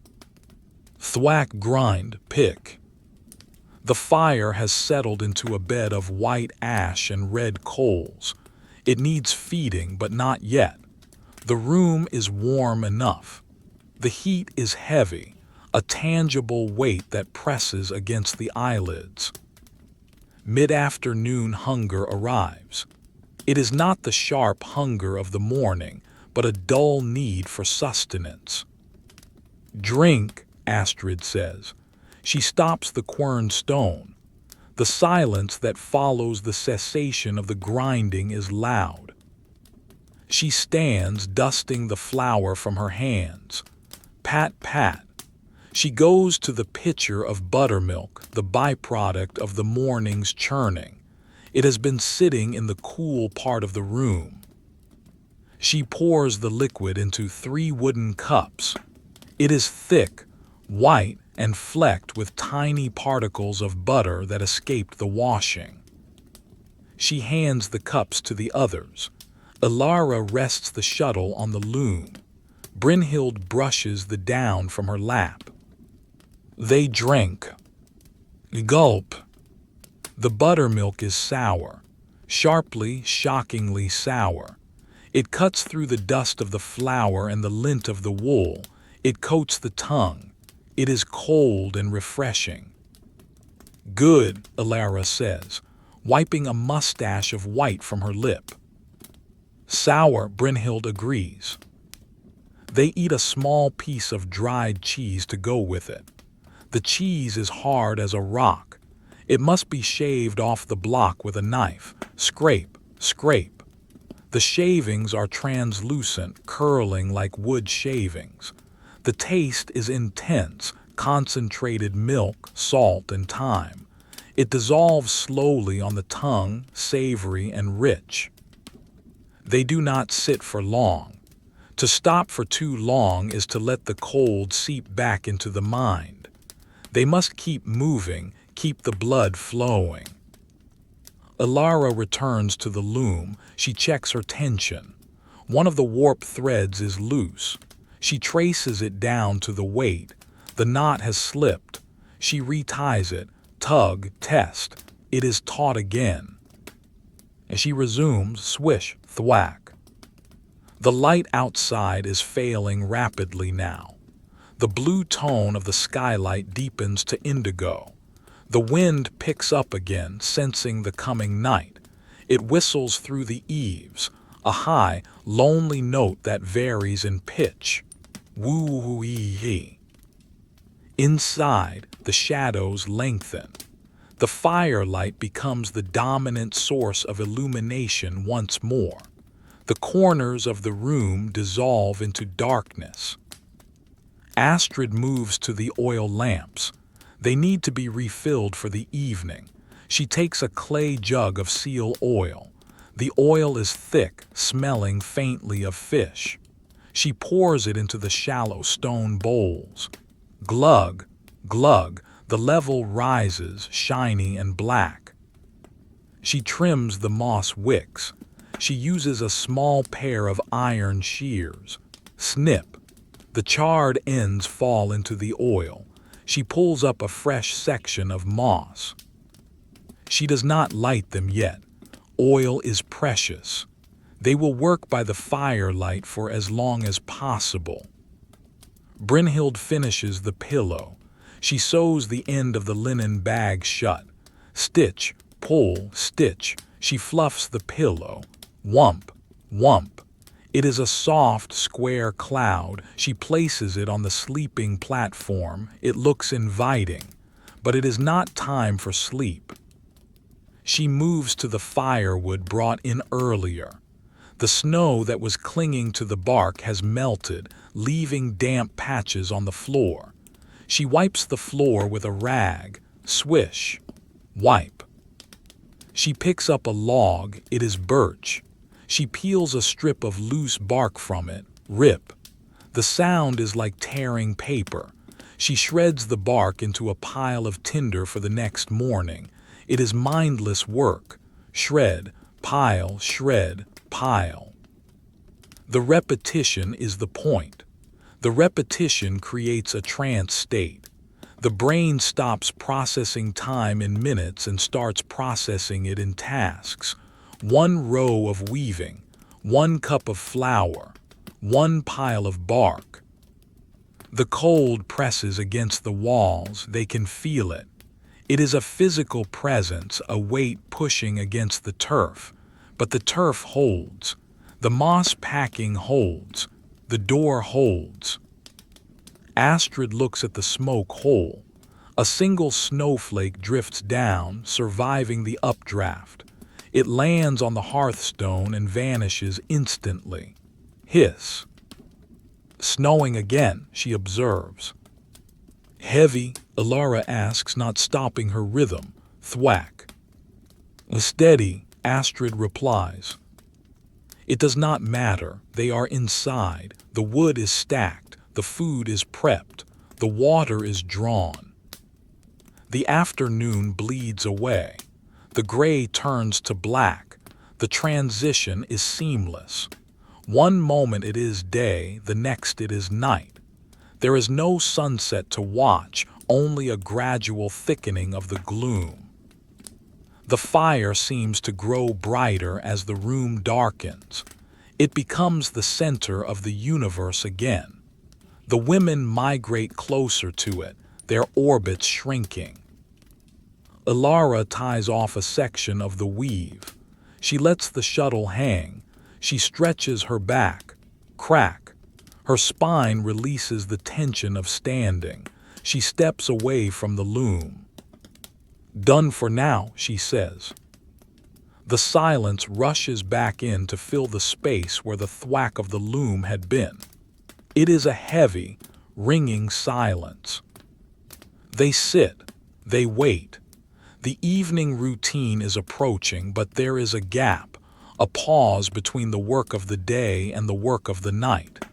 In this gap, there is nothing, just the breathing of three women and the crackle of the fire.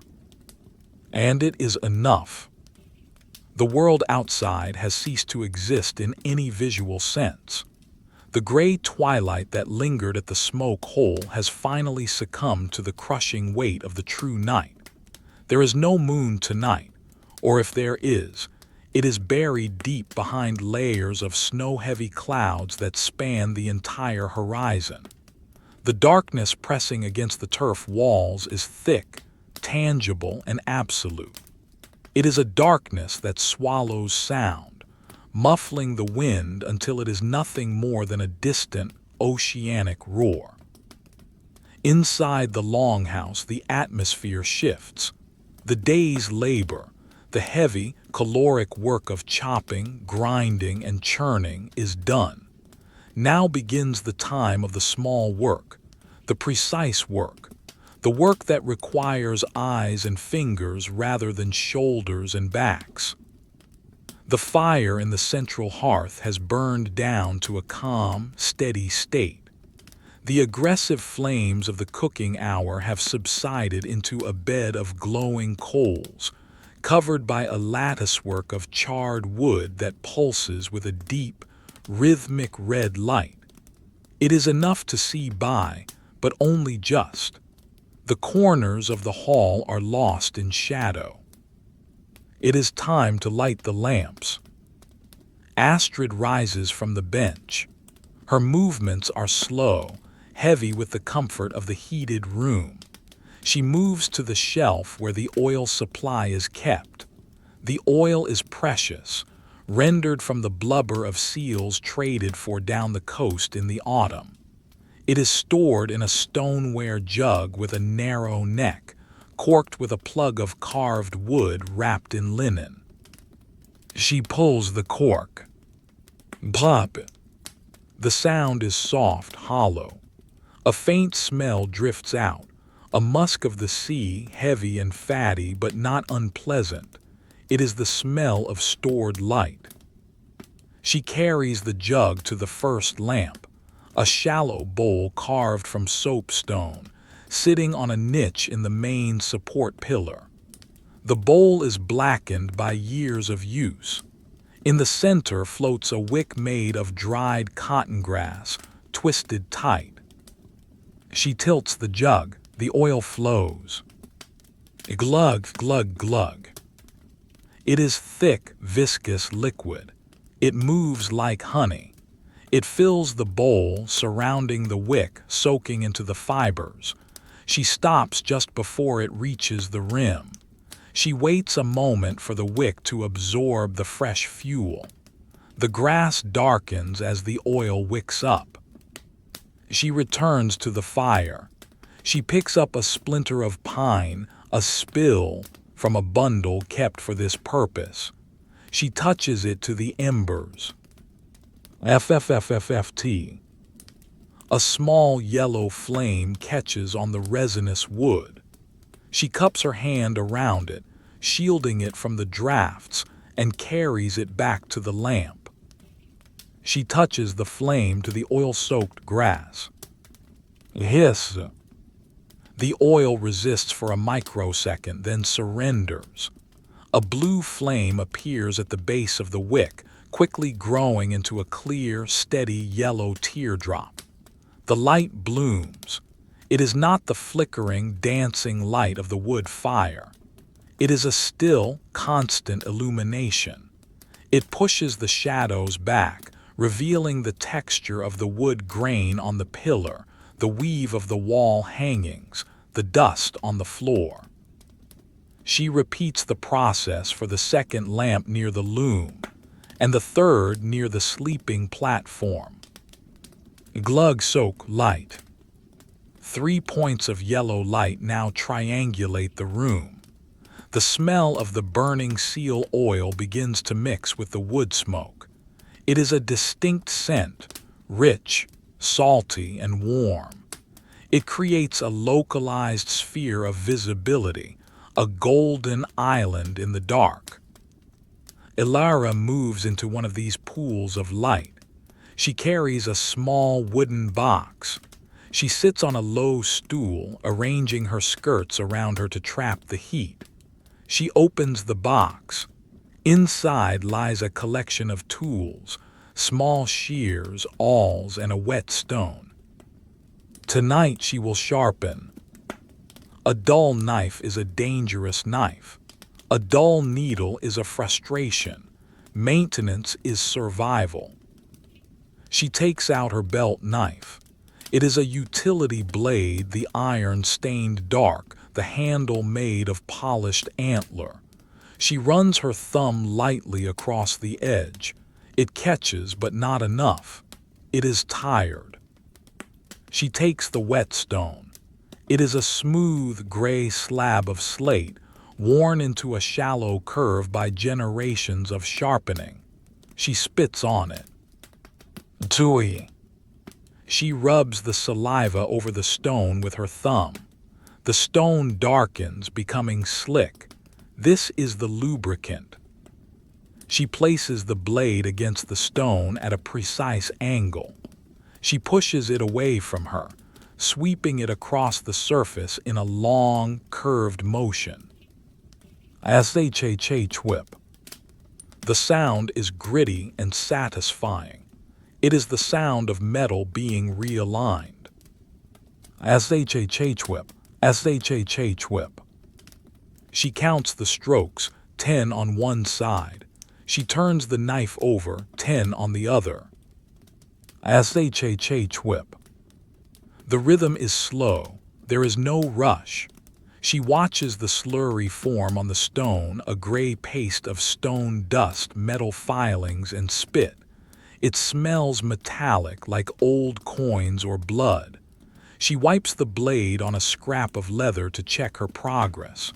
She holds it up to the lamp. The edge glints, a thin line of silver light. Not yet.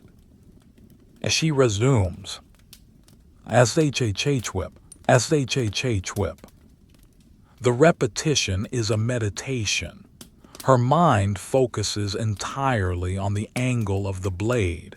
If it is too steep, the edge will blunt. If it is too shallow, it will not cut. It must be perfect. The friction warms the steel slightly.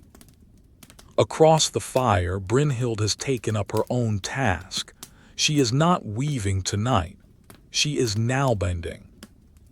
Nowbending is the ancestor of knitting, but it is slower, denser, and more durable. It uses a single, flat needle made of wood or bone and short lengths of yarn. It does not create a fabric that can unravel. It creates a fabric of knots, loop interlocking with loop. She is making a mitten. The yarn is gray, thick, and loosely spun. She threads the needle. She wraps the yarn around her thumb to form a loop. She passes the needle through the loop, then catches the yarn behind it. Loop, twist, pull. She pulls the yarn through. It tightens with a soft, woolly friction. Zip. Loop, twist, pull. The fabric grows in a spiral from the tip of the thumb outward. It is a slow, additive process. Unlike knitting, she cannot carry the yarn endlessly. She must splice in new lengths. She reaches the end of her current thread. She takes a new piece of yarn. She frays the end of the old piece and the end of the new piece. She spits on her palms. She lays the two frayed ends together. She rubs her hands together vigorously. Rub, rub, rub. The friction and moisture felt the wool fibers together. The join becomes seamless. She gives it a tug. It holds. As she resumes the stitch. Loop, twist, pull, zip. The sound is softer than the sharpening. It is barely a whisper. It is the sound of wool brushing against wool, of the polished wood needle sliding through the loops. The mitten grows, row by row, a dense, wind-proof shell for a hand. The room is filled with these small, industrious noises. The scrape of the stone, the slide of the needle, the crackle of the fire, the hiss of the lamp. Astrid, having lit the lamps, turns her attention to the household inventory. In the deep winter, knowledge of one's supplies is as important as the supplies themselves. To run out is to die. To ration is to live. She moves to the storage area at the back of the hall. It is cooler here, away from the hearth. Barrels and chests line the wall. She opens the chest of dried meats. The hinges groan, Elara. Inside, hanging from hooks or stacked in layers of straw, are the preserved proteins. Sausages, black and shriveled. Hams, cured in salt and smoke. Strips of dried venison. She counts them. She does not need to write it down. Her mind is the ledger. 4 hams, 12 sausages, 3 sides of bacon. She lifts a sausage. It is hard as wood. It smells of juniper smoke and garlic. She presses her thumb into it. It yields slightly. It is good. She places it back. She moves to the flour bin. She lifts the lid. She takes a measuring stick, a piece of marked hazel, and dips it into the grain. She pulls it out. The dust marks the level. It is lower than yesterday, but high enough. She moves to the skyr barrel. Skyr is the fermented dairy of the north, a thick, sour yogurt that keeps all winter. She lifts the heavy wooden cover. The smell is sharp, acidic, and clean. The surface of the skyr is white and smooth, like a frozen pond. She checks for mold. There is none. She nods in the darkness. Everything is in order. She returns to the fire. She sits heavily on the bench, the sheepskin sighing under her weight. Whump. She watches Elara sharpening. Shh whip. She watches Brynhild stitching. Zip. She closes her eyes for a moment, listening. She listens past the sounds of the women. She listens to the house. The timber frame is adjusting to the night. As the temperature outside drops further, the wood contracts. Crack. A loud report from the main roof beam. It sounds like a hammer blow. None of the women flinch. It is the house settling its shoulders against the cold. It is a sign of tension, but also of strength. The wood is holding. Then the wind changes. For hours it has been a low rumble. Now it finds a jagged edge on the landscape outside and begins to whistle. A high, keening note that rises and falls. It sounds like a flute played by a giant. It vibrates against the smoke hole. A small puff of snow falls through the vent, hissing as it hits the hot stones of the hearth. Astrid opens her eyes. She looks at the smoke hole. North wind, she says. Cold, Elara agrees, testing the edge of her knife on her thumbnail. It catches instantly. It is sharp. More wood, Brynhild asks, looking up from her mitten. Not yet, Astrid says. Let the coals work. Elara puts away the whetstone. She wipes the knife clean with a rag, removing the gray slurry. She holds the blade up to the lamp one last time. It gleams with a predatory perfection. She sheathes it. Snick. She picks up a piece of wood, a small block of birch.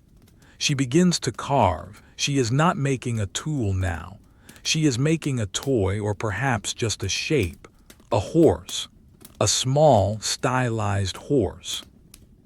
She presses the newly sharpened blade into the wood. A slice. It cuts like butter. The wood curls away in a perfect spiral shaving. A slice. The sound is different from the sharpening. It is a clean, parting sound. The smell of fresh birch sap rises, sweet and green, cutting through the heavy air of the room. The floor around her feet becomes littered with pale, curly shavings. They look like fallen ringlets of hair. Time stretches. The oil in the lamps drops by a fraction of an inch. The shadow of the pillar moves a degree to the left. The mitten grows by another row. Brynhild begins to hum. It is not a song with words. It is a low, droning melody vibrating in her chest. It matches the frequency of the wind outside. It is a sound of comfort, a sound of self-soothing. HMMMM. HMMMM. Astrid joins in, a lower harmony. HMMMM. Elara adds a third note, high and thin. HMMMM. They do not look at each other. They continue their work. The three voices blend into a chord that fills the room, pushing back against the silence of the snow. It is a sound as old as the fire. It is the sound of humans claiming a space in the void. The humming dies away as naturally as it started, fading back into the crackle of the hearth. Astrid reaches for a basket of dried apples. They are brown, wrinkled rings strung on a piece of twine. She breaks off a few rings. She hands them out. They chew. The apples are leathery and tough. They require effort to eat. But as they chew, the sweetness releases. It is a faint, concentrated memory of the summer sun. Chew, swallow. The sugar wakes them up slightly, just enough to carry them through the final stretch of the evening. Astrid stands up. She goes to the water bucket. She dips a cloth, she wrings it out, sploosh, twist, drip. She wipes her face. The cold water is a shock. She wipes her neck. She wipes her hands. The wind is rising, she says again. Let it rise, Brynhild says, tightening a knot in her yarn. We are here. The statement hangs in the air. Simple, true, they are here. The walls are thick. The fire is warm. The oil is plentiful. The knives are sharp. The evening deepens further, heading towards the time of the final meal. But for now, they exist in the golden hour of the lamps, suspended in the amber light of their own making, while the winter rages impotently against the door. The wind has arrived in earnest. It is no longer a suggestion or a distant rumor of the north. It is a physical presence that has surrounded the Longhouse, wrapping the structure in a turbulent, invisible embrace. It does not batter the walls with anger, for the walls are low and sloped, designed by ancestors who understood the aerodynamics of the gale. Instead, the wind streams over the roof like water over a smooth stone, creating a constant, resonant thrumming sound that vibrates deep in the timbers. VVVVVVVVVMMM. It is a white noise, a backdrop of pure energy that makes the stillness inside feel even more profound, more defiant. Inside, the fire has become the absolute center of the universe. The oil lamps are still burning, their small yellow flames standing stiff and upright in the heavy air, but it is the hearth that commands attention. The bed of coals has deepened, a thick layer of glowing crimson pulsing with a slow, heavy rhythm. Astrid stands. It is time for the stones of sleep. In a basket near the hearth, kept dry and warm, are the bed stones. These are not ordinary rocks. They are river stones, selected years ago from the bed of a glacial stream.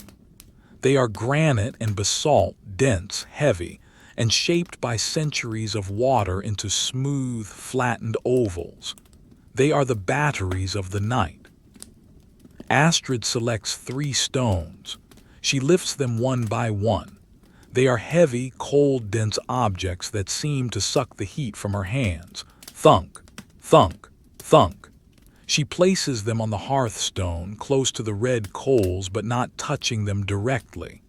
To place a cold stone into the heart of the fire is to risk it cracking, or worse, exploding from the sudden expansion of moisture trapped inside.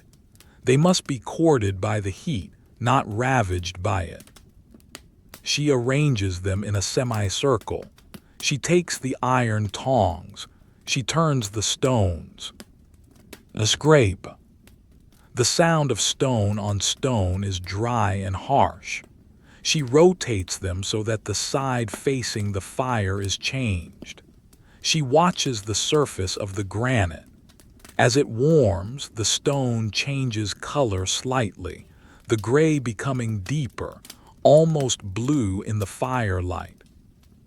Elara and Brynhild watch her. This is a nightly ritual as essential as the closing of the door. The heating of the stones takes time. It cannot be rushed. If the stone is too hot, it will scorch the wool.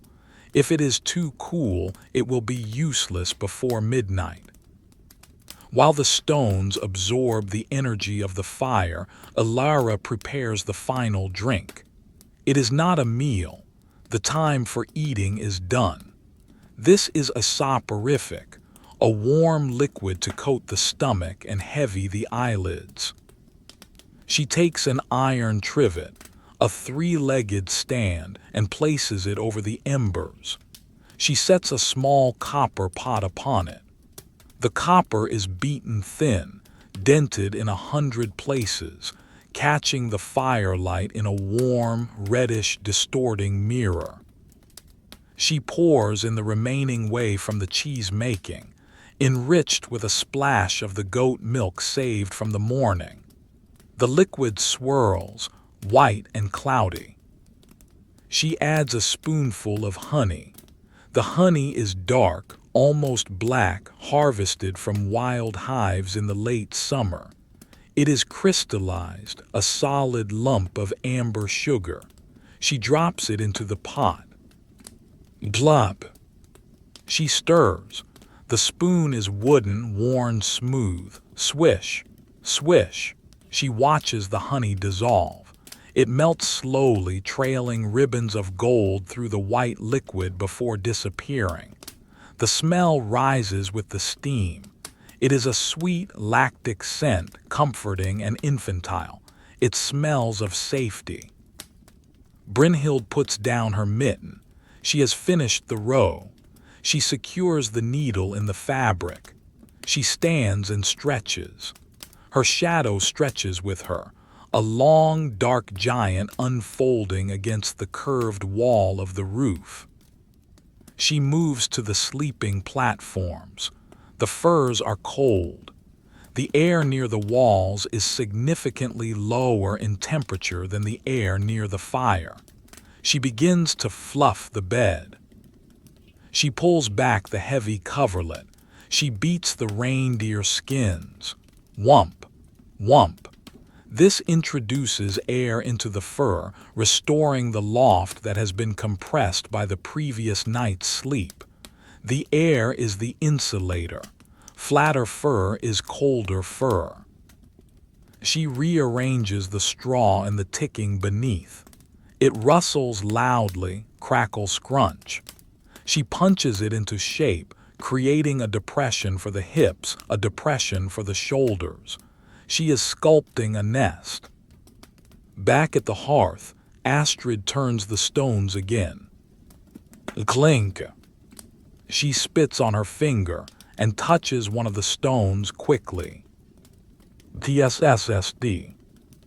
The saliva evaporates instantly. They are ready.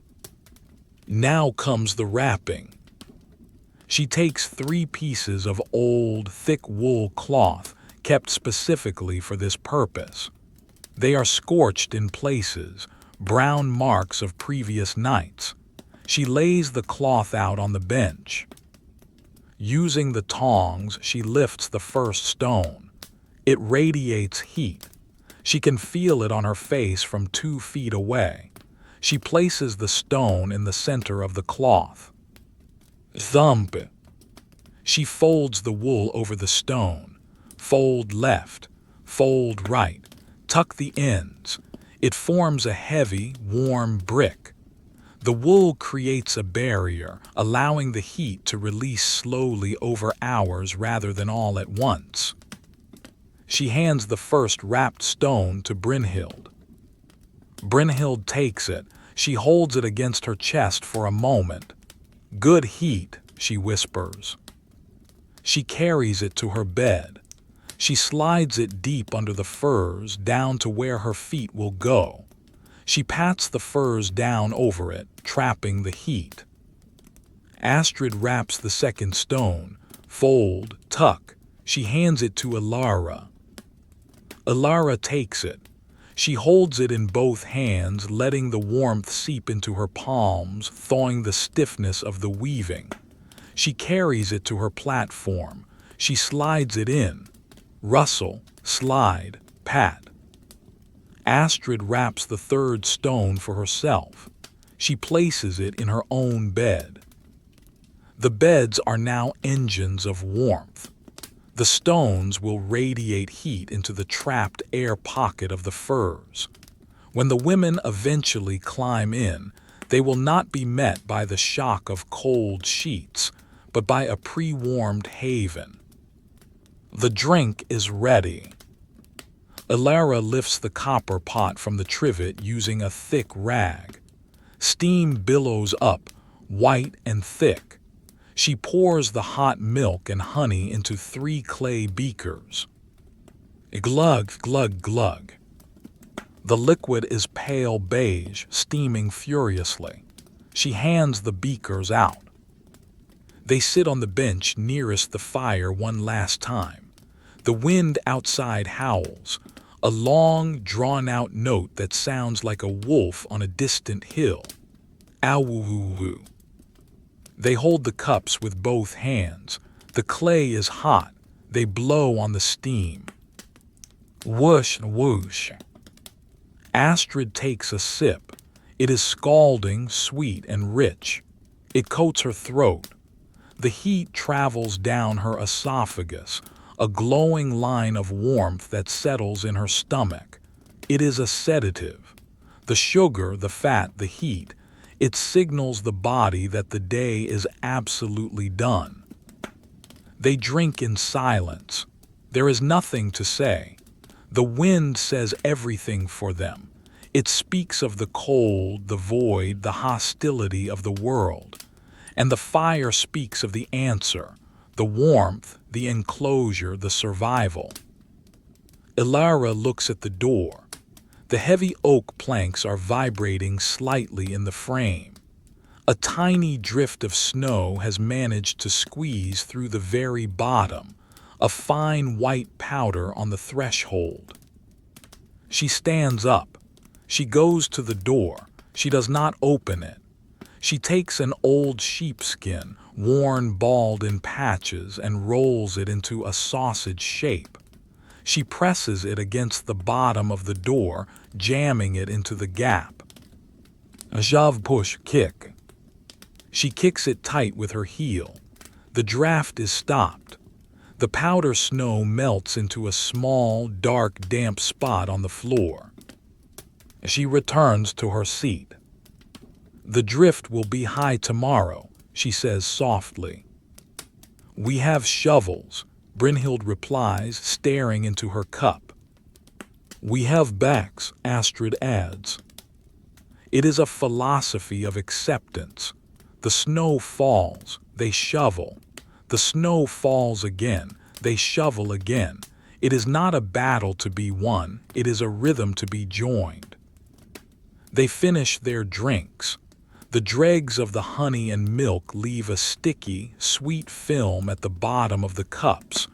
Elara collects them. She does not wash them now. The water in the bucket is freezing over again.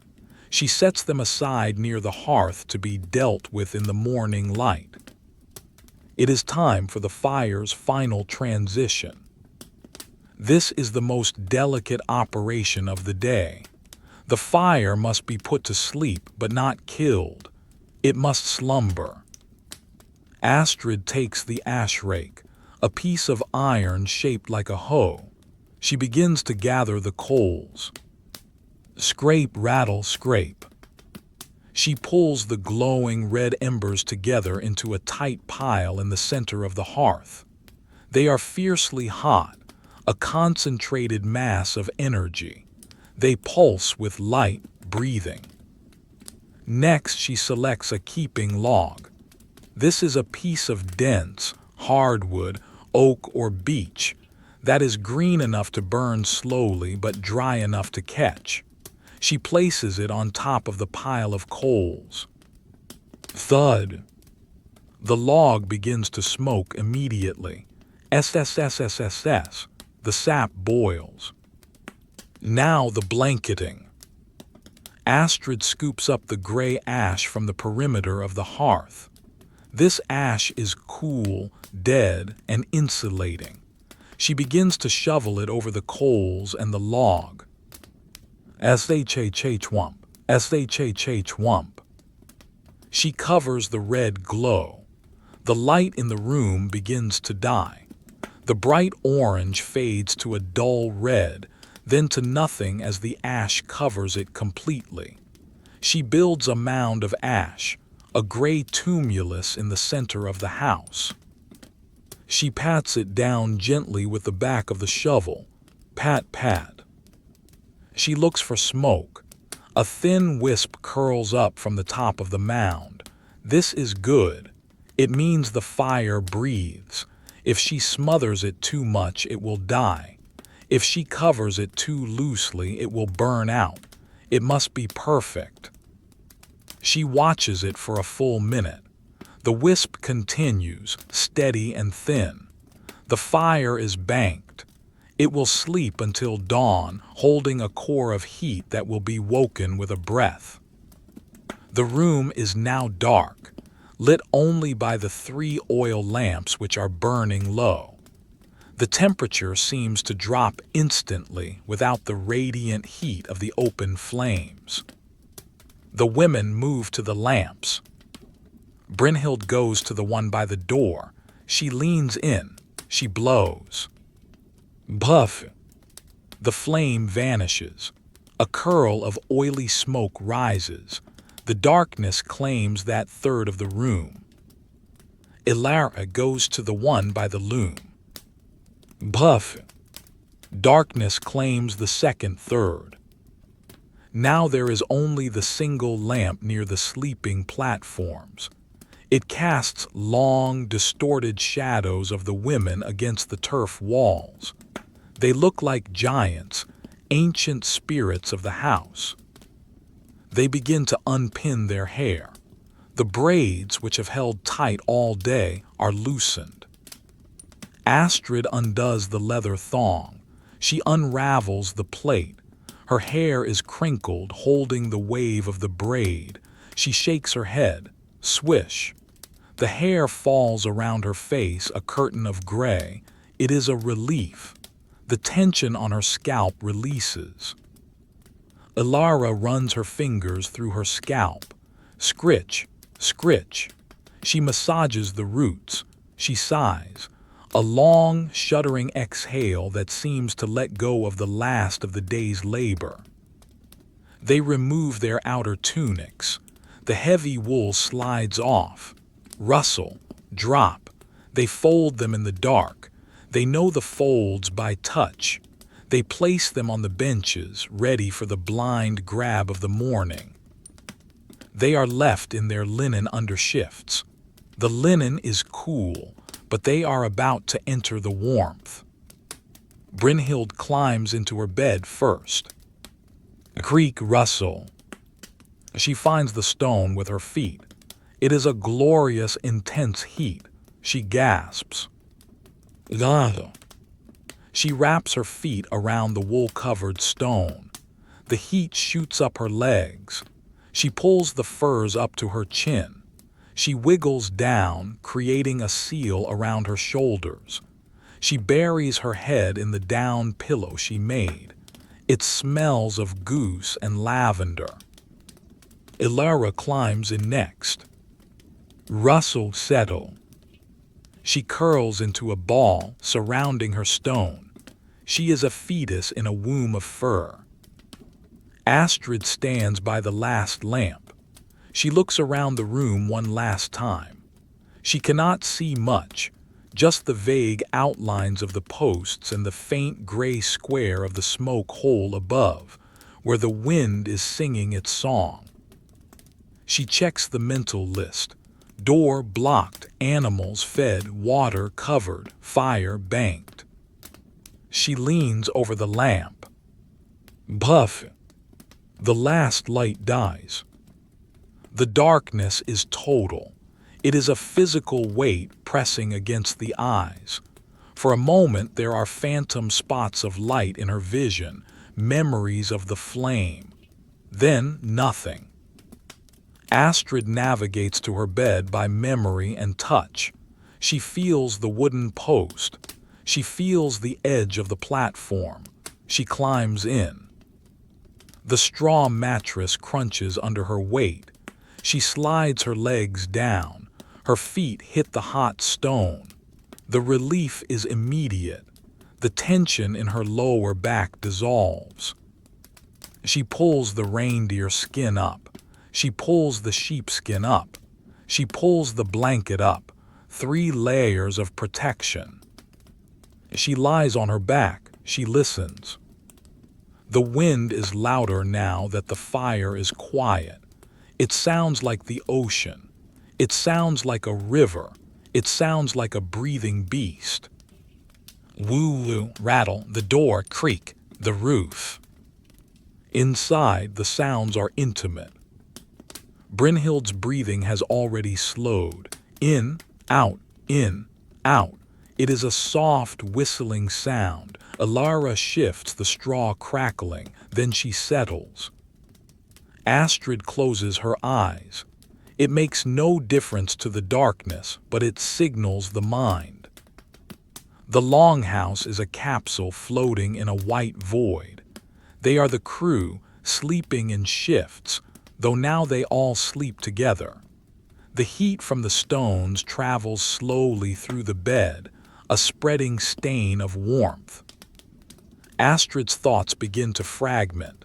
The grain, the weaving, the blue flame of the lamp, the white snow, the gray ash. She feels the heaviness of the honey drink in her limbs. Her fingers twitch once, then relax. Her jaw unclamps. The cold is outside. The life is inside. The separation is complete. The wind gusts, a sudden violent slap against the turf. The house does not tremble. It absorbs the blow and sends it into the earth. Astrid does not hear it. She is already drifting, carried away on the dark, warm current of the winter sleep. The night has truly begun. The night does not pass in a blink. In the sagas, heroes sleep and wake instantly, ready for battle. But here, in the deep winter of the fjord, the night is a geologic era. It is a vast, spanning continent of time that must be crossed, breath by breath, heartbeat by heartbeat. The darkness inside the Longhouse is not empty. It is a heavy, fluid substance that fills every corner, pressing against the eardrums, pressing against the chest. It is a darkness composed of soot, silence, and the collective exhalations of the sleepers. Outside, the storm has reached its maturity. The wind has ceased to be a gusting, variable force and has settled into a continuous, driving pressure. It flows over the roof like a dark river, a torrent of air moving at speed. The sound is a constant, low-frequency roar, roo-woo-woo-woo, that vibrates the very teeth in one's head if they are unclenched. It is the sound of the atmosphere scouring the earth. But the Longhouse, dug half into the hillside, its roof a seamless extension of the ground, does not fight the wind. It lets the wind pass. It is a stone in the stream, unmoving, unbothered. Inside, the fire has burned down to its most secret heart. The ash mound that Astrid built hours ago, or was it years ago, has done its work. It has insulated the coals, trapping the heat in a sphere of gray dust. There is no light in the room now, save for the faintest, dullest crimson glow that bleeds through the cracks in the ash, a light so dim it registers more as a memory of color than color itself. Astrid wakes. She does not wake with a start. There is no nightmare, no sudden noise. She wakes because the temperature in the room has dropped 3 degrees. Her body, tuned to the thermal frequency of the house over 50 winters, registers the change. The heat from the stone at her feet has faded to a lukewarm memory. The air touching her nose is sharp, biting.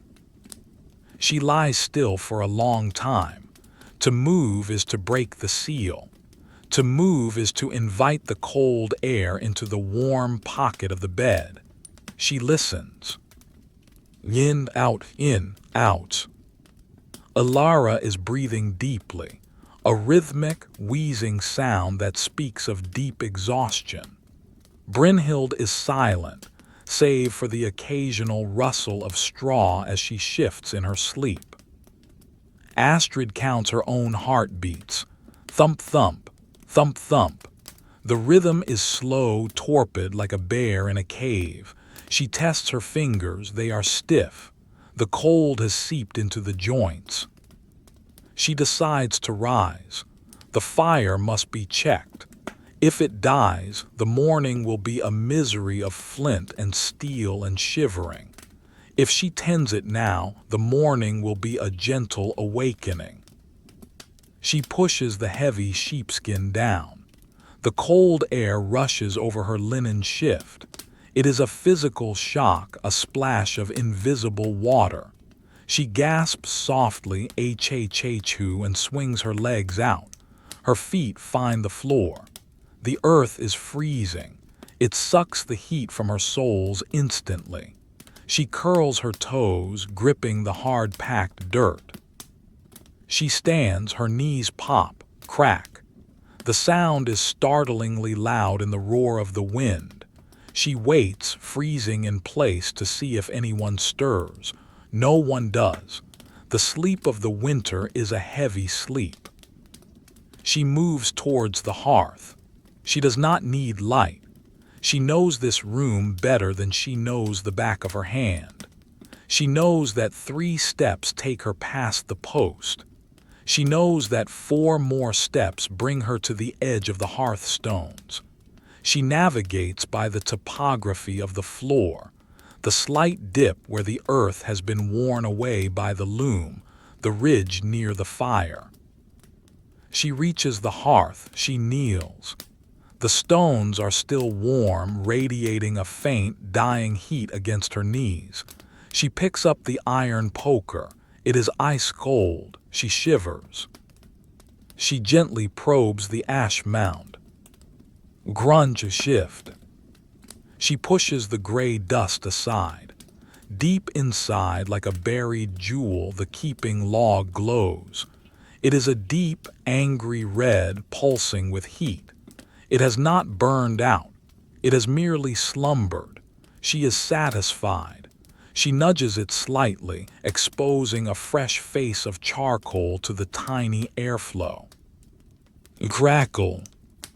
A single spark flies up, a microscopic firework that lives for a second and dies. She covers it back up. She adds a fresh layer of ash from the perimeter. Pat, pat. She reconstructs the mound. The fire is safe. The heart of the house is beating.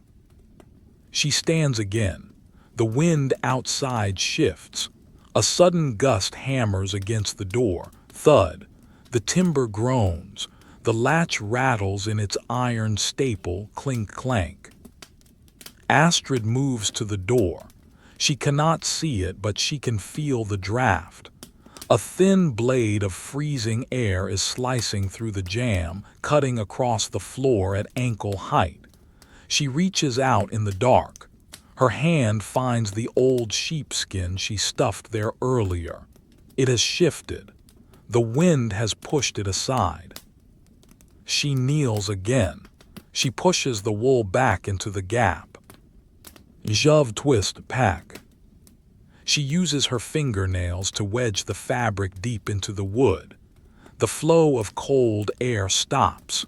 The wound in the house is healed.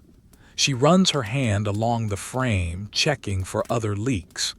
She feels the rough wood, the iron nails, the cold iron of the hinge. All is secure. She does not return to bed yet. A thought tugs at her. The animals. The storm is loud. The animals can hear it better than the humans. If they are frightened, they will not produce milk. If they are cold, they will lose weight. She walks past the sleeping platforms, past the loom, into the deeper darkness of the byre. The smell changes instantly. The sharp, clean smell of the woodsmoke is replaced by the humid, organic warmth of the livestock. It is a thick smell composed of hay, manure, and milk. To a stranger, it might be pungent. To Astrid, it is the smell of wealth. It is the smell of life. She enters the pen. She cannot see the goats, but she can hear them. Rustle, scuff. They are standing. They are awake. They are huddled together in the corner furthest from the wall. SSHHH, Astrid whispers. SSHHH. Her voice is a low rumble, barely audible over the wind. She reaches out. Her hand finds a warm, furry flank. The goat flinches, then leans into her touch. It is Gris. Astrid can tell by the texture of the coat, coarse guard hairs over soft down. She scratches the goat's neck. Scritch, scritch. The animal lets out a long breath, a soft, vibrating exhalation. MMMPH. Astrid moves to the hay rack. She feels around inside. It is empty. They have eaten everything in their anxiety. She turns to the fodder pile. She gathers a small armful of hay. It is dry and prickles her arms. She drops it into the rack. Rustle, crunch. The goats begin to eat immediately. The sound of their chewing, munch, munch, munch, is a rhythmic counterpoint to the chaotic roar of the storm. It is a domestic sound, a sound of normalcy. As long as they are eating, they are fine. She moves to the cow. The great beast is lying down. This is good. A standing cow is a nervous cow. A lying cow is a content cow. Astrid crouches beside her. The heat coming off the animal is immense. It is like sitting next to a kiln. She places her hand on the cow's shoulder. The hide is slick and warm. She feels the slow, majestic beat of the heart beneath the ribs. Thumpy, thumpy, thump. It is the slowest rhythm in the house. It is a rhythm that says, I am large, I am warm, I will survive.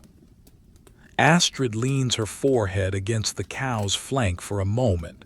She borrows the warmth. She lets the animal's calm seep into her own anxious bones. She closes her eyes and listens to the rumen gurgling. Gurgle, bloop, swish. The internal ocean of the cow is at high tide. She stays there for a long time. Minutes pass, perhaps an hour. In the winter night, time is measured only by the cooling of the skin. Eventually, the cold of the air begins to penetrate her shift again. It is time to return to the human sphere. She gives the cow a final pat. Thud thud, solid, real. She stands and walks back towards the living area. The transition from the warm, humid byre to the drier, cooler hall is sharp. She passes the water barrel. Her throat is dry. The air in the Longhouse is incredibly dry because of the fire.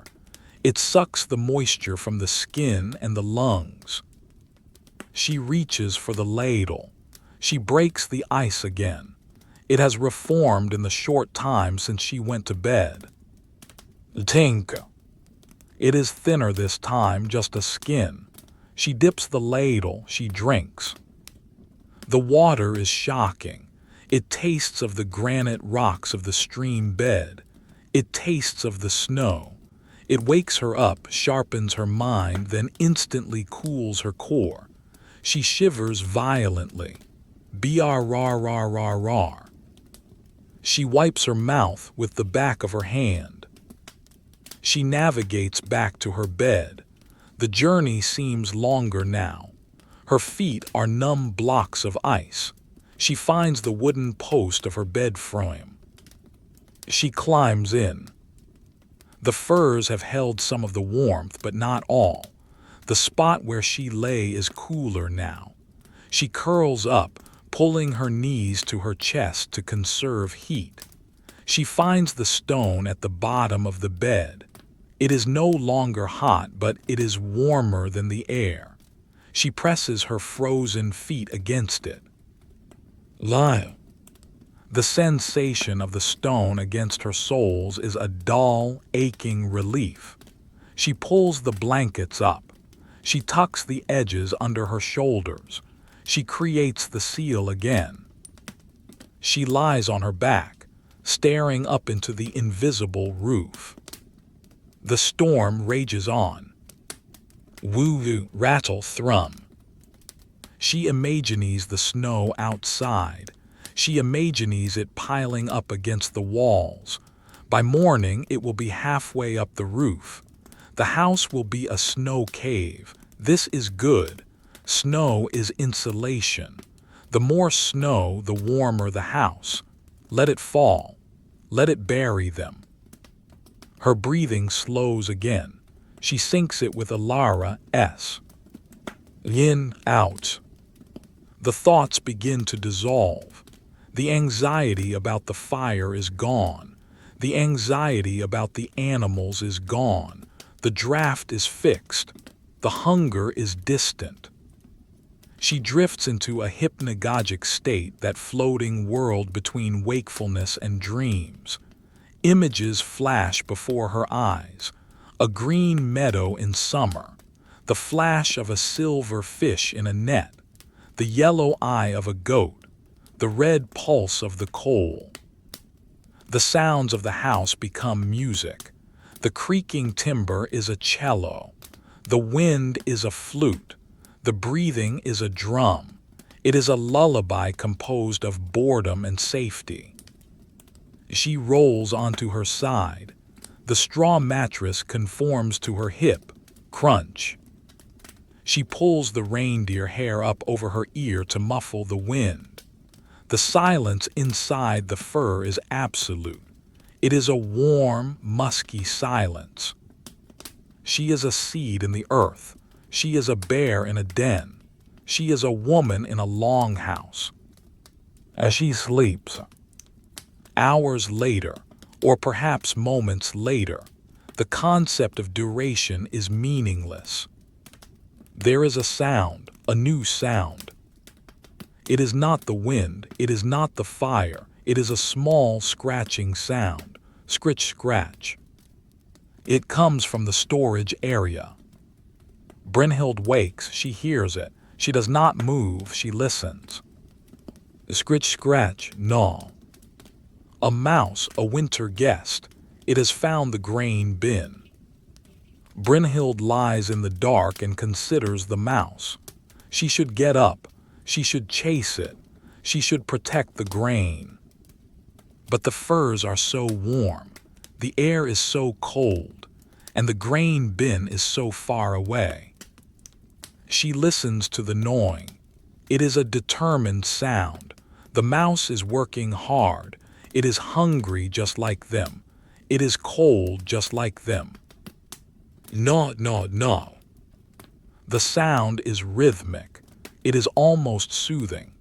It is the sound of another life persisting in the void. Brynhild decides. The mouse can have a grain or two. The bin is deep. The winter is long. There is enough to share. She closes her eyes. She incorporates the sound of the gnawing into her dream. In her dream, she is carding wool. Scrape, scrape. The mouse becomes the carding combs. The sound becomes the work. The mouse stops. Silence returns. Then the wind drops. Just for a moment, the gale takes a breath. The roaring ceases. The whistling stops. The silence that rushes in to fill the vacuum is deafening. It is a silence so profound it rings in the ears. In that silence, the house settles. A groan. A massive timber, relieved of the wind's pressure, expands. The sound echoes through the hall like a gunshot. Elara grunts in her sleep. Astrid sighs. Then the wind returns, softly at first, then building back to its crescendo. Woo-woo. The normalcy is restored. The silence was too loud. The noise is safer. The night wears on. The oil in the unlit lamps thickens in the cold. The water in the bucket freezes solid from the top down and the sides in, trapping bubbles of air in the ice. The fire eats the keeping log, consuming the wood fiber by fiber, turning the oak into heat, the heat into stone warmth, the stone warmth into survival.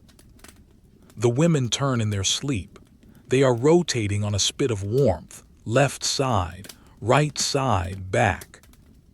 They dream of simple things. Astrid dreams of a sharper knife. Elara dreams of a blue dye that never fades. Brynhild dreams of the sun. Not the weak, pale sun of the winter, but the hot, yellow sun of July that burns the shoulders and makes the pine trees weep resin. In the dream, she is standing in a field of clover. The bees are humming. Z-z-z-z-z-z-z. In reality, the wind is humming. V-v-v-v-v-v-v. The two sounds merge. The summer and the winter overlap. The heat of the sun and the heat of the firs become one. The Longhouse travels through the night. It is a ship sailing on a sea of snow. The crew is asleep. The course is set. The destination is dawn. There is nothing to do. There is nothing to fix. There is nothing to fear. Boredom is the blanket. Monotony is the pillow. Sleep is the work, and the work is going well. The night has entered its deepest, most profound phase. It is the hour of the wolf, the hour between the death of the old day and the birth of the new, though in this frozen landscape birth and death are indistinguishable from one another. The concept of time has dissolved completely. There is no clock to tick, no bell to toll. There is only the continuum of the dark, a vast, stagnant ocean of shadow that fills the valley, the fjord, and the Longhouse itself. Inside the turf walls, the atmosphere has settled into a state of suspended animation. The air is still, heavy with the accumulated warmth of the bodies and the faint, lingering scent of the peat smoke. It is a thick air, rich in carbon dioxide and silence, an air that acts as a natural anesthetic, weighing down the limbs and clouding the mind. The fire, buried deep beneath its gray tumulus of ash, continues its microscopic work. It is no longer a source of light. The red glow that earlier pulsed through the cracks in the mound has been swallowed by the accumulation of hours. Now, it is purely a source of thermal radiation. The heat travels slowly, radiating outward from the stones of the hearth, warming the air molecules one by one. It is a gentle, invisible current that circulates through the room, rising to the roof, cooling against the thatch, and descending again to be reheated. Astrid lies on her back, her eyes closed. She is not asleep, but she is not awake. She is drifting in the gray zone of consciousness, a state of lucid resting. She is aware of the weight of the furs on her chest, the heavy, comforting pressure of the reindeer hide, the coarser texture of the sheepskin, the woven scratch of the wool blanket. The weight is a physical anchor, holding her down, preventing her from floating away into the void. She feels the stone at her feet. It has lost its intense heat now. It is merely tepid, a smooth, hard object that is slightly warmer than her skin. It is a memory of the fire, a fossil of the evening's warmth. She curls her toes against it, seeking the last reservoirs of energy trapped in the granite. Touch, curl, release. The sensation is dull and soothing. It grounds her. She listens to the house. The house is speaking in its sleep. High above, in the complex architecture of the roof, a timber settles. It is a slow, groaning sound, the sound of wood fibers compressing under the weight of the snow. Elara creak. The sound travels down the main post, vibrating through the floor, a subsonic tremor that she feels in her spine. It is not a sound of failure. It is a sound of adjustment. The house is shifting its burden, finding a more comfortable posture to withstand the winter. Outside, the wind has changed again. The gale has passed. The roar has faded. Now there is only the snow. Hiss, hiss, hiss.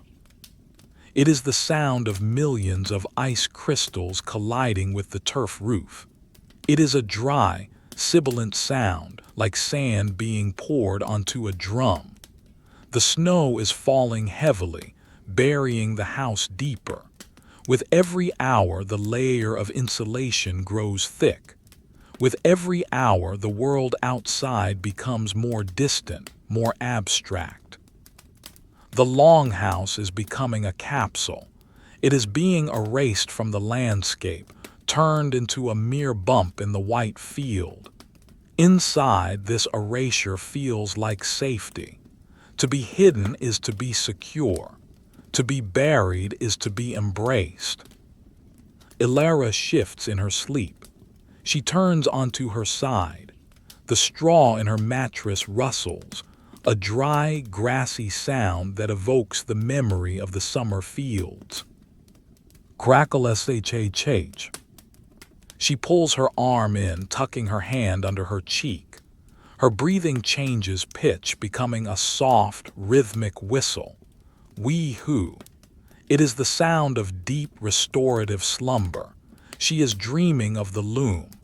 In her dream, the warp threads are infinite, stretching up into the clouds, and she is weaving a blanket that covers the entire sky.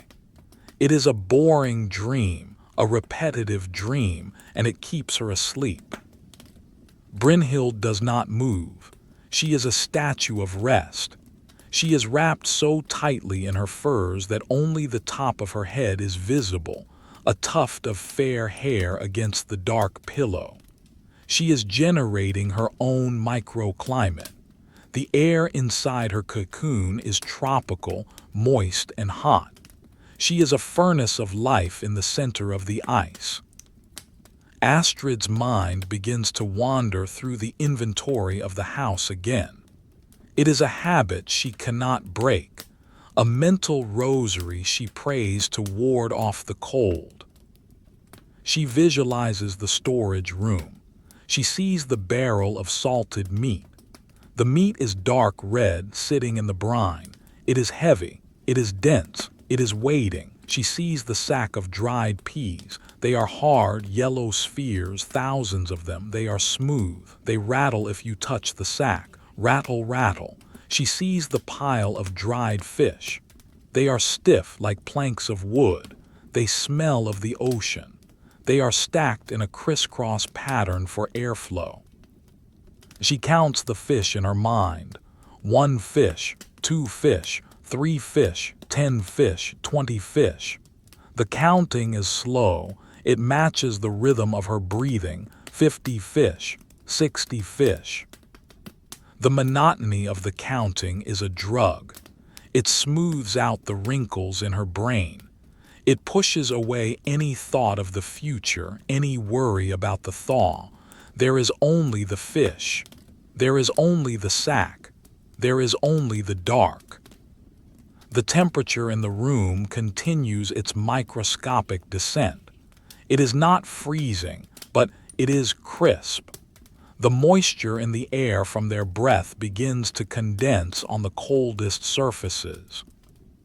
On the iron latch of the door, a thin, white frost is forming. It grows crystal by crystal, a delicate fern-like pattern of ice. It is beautiful, though no one can see it. It is a silent invasion of the winter, a small reminder that the cold is always waiting, always patient. But the frost stops at the iron. It does not touch the wood. The wood is warm. The moss packing is warm. The barrier holds. Astrid feels a draft on her nose. It is a tiny current of air, cooled by its journey from the roof vent. She pulls the sheepskin up higher, covering her nose, leaving only her eyes exposed to the dark. The smell of the sheepskin is strong. It smells of lanolin, of damp wool, of the animal it once was. It is a primal scent. It triggers a deep, instinctual response. Safety, herd, warmth. She burrows deeper. She wiggles her hips, creating a deeper depression in the straw. The straw conforms to her body, holding her in a suspended embrace. She is floating in the dry grass. Time passes. The wolf hour bleeds into the false dawn. There is no light yet, but the quality of the darkness changes.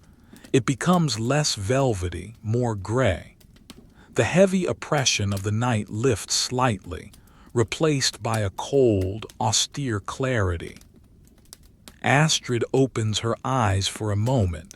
She looks up at the smoke hole. It is a square of dark gray against the black of the roof. It is barely visible. A few snowflakes drift down through the opening, gray motes of dust in the gloom. They spiral lazily, caught in the rising heat of the invisible fire. Down, down, down. One lands on her eyelash. It is cold. It melts instantly. Plip. A tiny sensation of water. She closes her eyes again. She does not want to see the dawn. The dawn means work. The dawn means the cold floor.